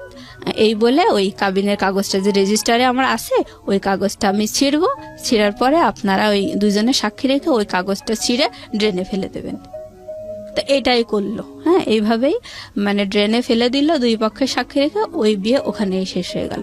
বাস এই কয়দিনের মাথায় শেষ বিয়ে? হ্যাঁ, এই কয়েকদিনের মাথায় খরচ পাঠাবে না এই কারণে বিয়ে শেষ হয়ে গেল। হ্যাঁ হ্যাঁ হ্যাঁ, মানে ওরা আসলে আমার বাবা মা, ওরা মনে করছিল আমার বাবা মা হয়তো খুব লোভী, 2-4 দিন বিয়ে হতে না হতে এইভাবে চাকরি খরচ দাও, বিয়ের খরচ, মানে বিএসসি পড়াও, ওরা মনে করছিল এরা তো আমাদের উপর অনেক প্রেশার ক্রিয়েট করছে, এই কারণে ওরা সরে গেল। আর ওদের মনের কথা তো ওরা বলেছিলই যে পড়াবে না। বিয়ের পরে ওদের মনের কথা ওরা বলেছে, বিয়ের আগে বলছিল যে আমি তো থাইল্যান্ডে নিয়ে এসেও মেয়েকে পড়াতে পারি, এরকম বলছিল। বিয়ের পরে আসল কথা যখন মুখোশ ওদের খুলে গেল, তখন আমার বাবা এইভাবে বিয়েটা আসলে বাদ হয়ে গেল। হওয়ার পরে আমি মানে তখন আমার বয়ফ্রেন্ড এটা বলল, আমার বিয়ে বাদ হয়ে গেল, সব মিলায় মানে আমার মানে আমি যে কোন জগতে হারিয়ে গেছি মানে আমি বুঝাতে পারবো না, মানে এটা এটা সহ্য করার মতো না। তারপরে আমি ভাবছিলাম যে আমি আসলে সুইসাইড করবো। এরকম মানে বোকার মতো একা একা রাস্তায় হাঁটতাম, খুব খারাপ লাগতো, মনে হতো আমি সুইসাইড করি। মানে আমার তো কোনো দিক থেকে কোনো দোষ নেই, তারপরেও আমাকে এরকম একটা ইয়ে করলো সবাই মিলে। আমার আসলে এই জীবনে কোনো মূল্য নেই এরকম ভাবতাম। তারপরে মনে হতো না, এটা আসলে আল্লাহর বিচার হতেই পারে না। যেভাবে আমাকে মেরে ধরে রাজি করাইছে, পাত্র দেখতে দেয়নি, আমাকে উপহাস করেছে, মানে আল্লাহ বোধহয় অসন্তুষ্ট হয়ে বিয়েটা ভেঙে গেছে, ভালোই হয়েছে। মানে আমি তো আসলে এটা চাইনি হোক, তো বিয়ে ভেঙে গেছে, ভালোই হয়েছে এরকম ভাবতাম। কিন্তু গায়ে তো কালি লেগে গেল, আরো 10 জন তো জানলো। এই হতাশা নিয়ে আসলে খুব কষ্ট লাগতো ওই সময়। পরে আমার বাবা বলতো যে মা, মনোযোগ দিয়ে পড়াশোনা করো, চাকরি বাকরির জন্য চেষ্টা করো, যা হবার হয়েছে ভুলে যাও। মানে তাদের কথা হচ্ছে ওসব কোনো ব্যাপার না, ভুলে যাও, খুব সহজেই বলতো আর কি। তো আমি তখন খুব রাগ হতাম যে হ্যাঁ, তোমরা তো সবাই মিলে মেরে ধরে এরকম করলে, তাহলে এখন অমনি বলছো ভুলে যাওয়া এত সহজ নাকি সবকিছু?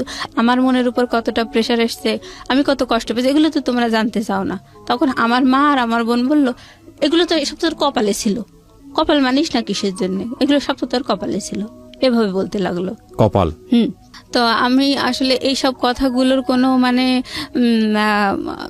আমি দিক বিদিক শূন্য হয়ে যেতাম। এরকম এক একটা মানে আশ্চর্য করা অন্যায় কথা শুনে আমার কাছে খুব খারাপ লাগতো, কিন্তু আমি আসলে প্রতিবাদ করতাম না। মানে আমি জানি যে সবাই আমার সাথে এরকমই দুর্ব্যবহার করে, যার কারণে আমি সবসময় চুপচাপ থাকতাম, কোনো প্রতিবাদ করতাম না। তো অনেক কষ্ট লাগতো। আমি মানে যখন আমার খুব খারাপ লাগতো, আমি তাহাজ্জুদের নামাজ পড়তাম, মানে কান্নাকাটি করতাম। আমার ওই সময় মানে এত বেশি খারাপ লাগতো, আমি কোরআন শরীফ মানে এইভাবে আমি নিজের কষ্টগুলোকে মানে কম করার চেষ্টা করতাম। তো আমার মানে খুব প্রত্যেক বছর আমি চাকরি পরীক্ষায় টিকার পরে আমার খুব কষ্ট করে মানে আমার এই 16 সালে চাকরি হয় আর কি। আমি প্রতি বছর চাকরি পরীক্ষায় টিকি, যখনই আমার চাকরি হয় না তখনই আমার সরকারি চাকরি, হ্যাঁ সরকারি চাকরি।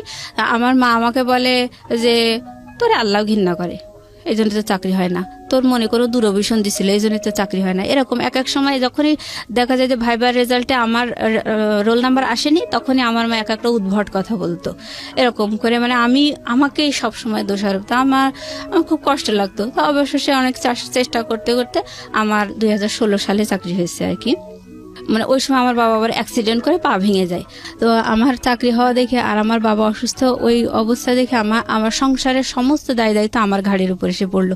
ইভেন আমার বাবা বলতে লাগলো যে হ্যাঁ আমি অসুস্থ, তা আমার ট্রিটমেন্টের জন্য তুমি লোন নাও। তো এই অবস্থায় আমি সংসার ঠেলছি, লোন আছে, সে লোনের কিস্তি দিচ্ছি, এরকম করেই মানে আমার বর্তমান লাইফ চলছে। তো এখনো বিয়ের প্রস্তাব আসলে আমার মায়ের পাড়া প্রতিবেশীরা বলে দেয় যে ওই মেয়েটা একবার বিয়ে হয়েছিল, মানে ভাঙার চেষ্টা করে এক কথা। এখন আমার একটা সরকারি চাকরি হয়েছে, এখন তো আমার একটু ডিমান্ড হয়েছে এই। তো সেই হিসেবে যখন আসে পাড়া প্রতিবেশীরা শত্রুতা করে ওই বিয়েটার কথা বলে ভেঙে দেয়। হ্যাঁ, ওই মোবাইলে বিয়েটার কথা বলে ভেঙে দেয়। তো কিন্তু পাড়া প্রতিবেশীরা সবাই জানে যে আমি আমার হাজবেন্ডকে দেখিয়ে দিই চোখে, এইটা কিন্তু বলে না। পরে তো পাত্রপক্ষ যখন বেশি আগ্রহ নিয়ে আমার মায়ের কাছে জিজ্ঞেস করে যে ঘটনাটা কি, কারণ অনেক ম্যারিড মেয়েদেরও তো বিয়ে হয়, তাই না? তো আমার মায়ের কাছে যখন যায় তখন আমার মা বলে যে না, পাড়া প্রতিবেশীরা যা বলছে সব মিথ্যা কথা, এরকম কিছুই হয়নি। তখন তো বিষয়টা আরো জটিল হয়ে যায়। এবং সবাই মনে করে যে না, বাবা মা তো সন্তানের দোষ ত্রুটি ঢেকে, তাহলে পাড়া প্রতিবেশীরাই ঠিক বলছে, নিশ্চয়ই মেয়ে কোনো কেলেঙ্কারি করছিল আর ওর বাবা মা গোপন করছে।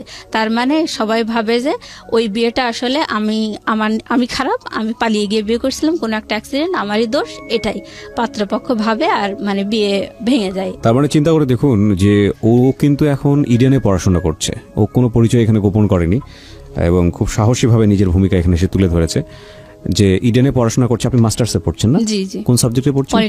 পলিটিক্যাল সায়েন্সে মাস্টার্সে পড়ছে, ডিপ্লোমা করাও এবং একটা সরকারি চাকরি করে। আমি গ্রাজুয়েশন এখান থেকেই করছি, ইডেন থেকেই গ্রাজুয়েশন করা, ইডেনে মাস্টার্স করছে এবং একটা সরকারি চাকরি করছে একটা মেয়ে, এবং দেখতে শুনতে যথেষ্ট সুন্দর, মাশাআল্লাহ। আমি ছবি দিয়ে দিয়েছি, আমার ফেসবুক পেজে আছে এবং ইউটিউবে আপনারা আসলে দেখতে পাবেন। এই মেয়েটার শুধুমাত্র পারিবারিক অবহেলা এবং ভুল সিদ্ধান্তের কারণে সামাজিকভাবে সে কতটা বাধাগ্রস্ত হয়ে একটা অনিশ্চিত ভবিষ্যতের দিকে চলে যাচ্ছে। তো আপনি আজকে কেন আসলেন জীবন গল্পে এই গল্পটা বলার জন্য, এবং এত নিজেকে একেবারে প্রকাশ করে কোনো পরিচয় গোপন করেননি, ছবি দিয়ে কেন আপনি এই সাহসী ভূমিকা নিতে গেলেন? আমি আসলে সাহসী ভূমিকা নিয়েছি কারণ আমি আমার দিক থেকে অলওয়েজ রিয়েল। ওকে, আমি কখনো মানে ঢাক গুড় এই ধরনের মানে আমার মা যেভাবে ঢেকছে দোষগুলো, আমি এগুলো পছন্দ করি না। আর কথা হচ্ছে আমি কখনো মানে কোনো কিছু জটিল বা রহস্য রেখে, কোনো কিছু গোপন রেখে, ভুল ত্রুটি গোপন রেখে আমার কোনো স্বার্থ উদ্ধার হোক, এটা আমি কখনো চাই না, আমি পছন্দ করি না এগুলো। তো আমার মা যেভাবে গোপন করছে এটা আসলে তারই দোষ, মানে এগুলো তো তারাই দিয়েছে, দোষ তো তাদের। এখন তারা এগুলো মানে স্বীকার করছে না, স্বীকার করলে দেখা যাচ্ছে হয়তো পাত্রপক্ষ তাদের সাথে বার্গেনিং করবে যে কেন এভাবে বিয়ে দিলেন। আচ্ছা আচ্ছা। আমার মা তো নিজেদের দোষ মোটেই ধরতে চায় না। আর কথা হলো যে কপালে ছিল, এই হলো বলতো সব সময়। তো যাই হোক, এখন এইভাবেই বাধাগ্রস্ত অবস্থায় আছে। তো আমার মা আপাতত একটা ঘটক ধরেছে, সেটা তারই একটা দুলা ভাই। হ্যাঁ, তো তাকে বলেছে যে আমাদের এলাকায় অনেক শত্রুর মধ্যে আমি বসবাস করি, আমার মেয়ের বিয়ে বারবার এভাবে ভেঙে যাচ্ছে, তো আমি চাই যে মেয়েকে অন্য জায়গায় এনে বিয়ে দিতে। এটা আমার মা আপাতত মানে এটা আমার ইনস্ট্যান্ট এই ধরনের আচরণ আমি পাচ্ছি আর কি, যেটা আপনার জন্য ভবিষ্যতে ভালো হবে না, ভালো হবে না, কারণ তারা কোনোভাবে আমার বিয়েটা স্বীকার করছে না। কিন্তু বিয়েটা তো আসলে কিছুই না, আমি আমার হাজবেন্ডকে চোখেও দেখি না, আমি চিনতেও পারবো না কার সাথে বিয়ে হয়েছে। তাহলে আপনি আজকে রেডিওতে, আমি যদি ভুল না করে থাকি, আজকের এই জীবন গল্পটা বললেন মূলত একটা উদ্দেশ্য নিয়ে, যে আপনি আপনার একটা ম্যারিড লাইফ চান এবং এমন একটা ছেলেকে চান যে ছেলেটা আপনাকে পুরোটা জেনে শুনে বুঝে তারপর আপনার জীবনে আপনার জন্য হাত যাচাই করে নেবে, আমার সাথে কথা বলে। ইভেন আমার যে আপনি কি ধরনের ছেলে চান?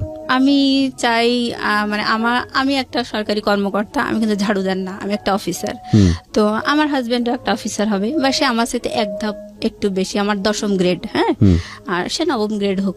আচ্ছা, যদি এরকম না হয় বা এরকম পেলেন কিন্তু মানুষ ভালো না, ওইটা তো আমি সবসময় এখন মনে প্রাণে চাই যে হাজবেন্ড যেহেতু একটা আপন জিনিস, তো ওই মানুষটার কাছে আমার জন্য কি আছে ওই মানুষটা আমি পেতে চাই, সে ভালো হোক বা খারাপ হোক। তখন ওই লাইফটাই গেলে দেখা যাবে আমার লাইফটা কমপ্লিট হয়ে যাবে, জন্ম বিয়ে সব মিলায় কমপ্লিট। যে আমি শুধু দেখতে আগ্রহী যে আমার সত্যিই কপালে এত কিছু পরেও আমার ভাগ্যে আসলে ভালো কিছু আছে কিনা। আমরা দোয়া করি আপনার জন্য, এবং এই অনুষ্ঠানটি শোনার পরে যদি আপনারা কেউ ওনার ব্যাপারে আগ্রহী হন, অবশ্যই আমাদের সঙ্গে যোগাযোগ করবেন।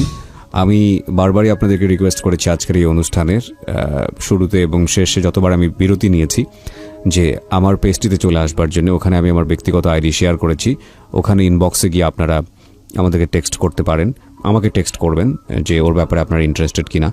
তাহলে যদি এরকম কেউ থাকেন যে আসলে ওকে জেনে শুনে, and she is really good one, graduated plus আপনার ও হচ্ছে একটা গভর্নমেন্ট অফিসার, সুতরাং it's not a matter of joke, এবং সে দেখতে শুনতে যথেষ্ট সুন্দরী, তার ছবিও দেয়া আছে, তো পরহেজগার, নামাজও পড়ে, তো সবকিছু মিলিয়ে আমি তো আপনার ঘটকালি করে দিচ্ছি। না, যদি ভালো কিছু হয় তো সেটা সওয়াবের ভাগিদার তো আমিও। তো সেই জায়গাটা থেকে যদি কেউ ইন্টারেস্টেড হন, আপনারা আসতে পারেন আমাদের পেজটিতে, এবং নিঃসন্দেহে ও যে কথাগুলো বলেছে এখানে, সেই জায়গাটি থেকে যদি নিজেকে যোগ্য মনে করেন, বিশেষ করে ছেলেদেরকে আমি বলবো, বা কেউ যদি ঘটকালিও করতে চান, ইউ আর মোস্ট ওয়েলকাম।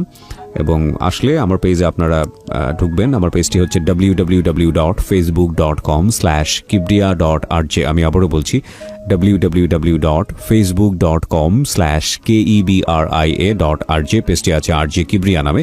ওখানে গেলে আমি আমার ব্যক্তিগত আইডি সেটা শেয়ার দিয়েছি, ওই ব্যক্তিগত আইডিতে আপনি আমাকে ইনবক্স করবেন, ফলো করতে পারেন, ফ্রেন্ড রিকোয়েস্ট যাবে না কারণ ওভারলোডেড, ফলো করে আপনি আমাকে চাইলে ওখানে ইনবক্স করতে পারেন।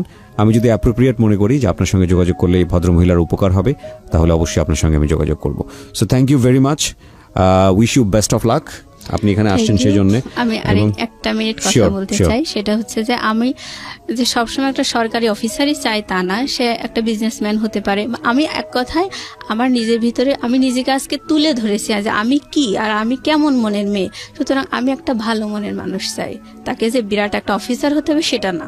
ফাইন, আমরা এক্সপেক্ট করি আমাকে ভালোবাসবে, আমার আপন হবে, এরকম একটা সৃষ্টিকর্তা আপনার জন্য ভালো কিছু রেখেছেন, এটা আমরা প্রত্যাশা করি।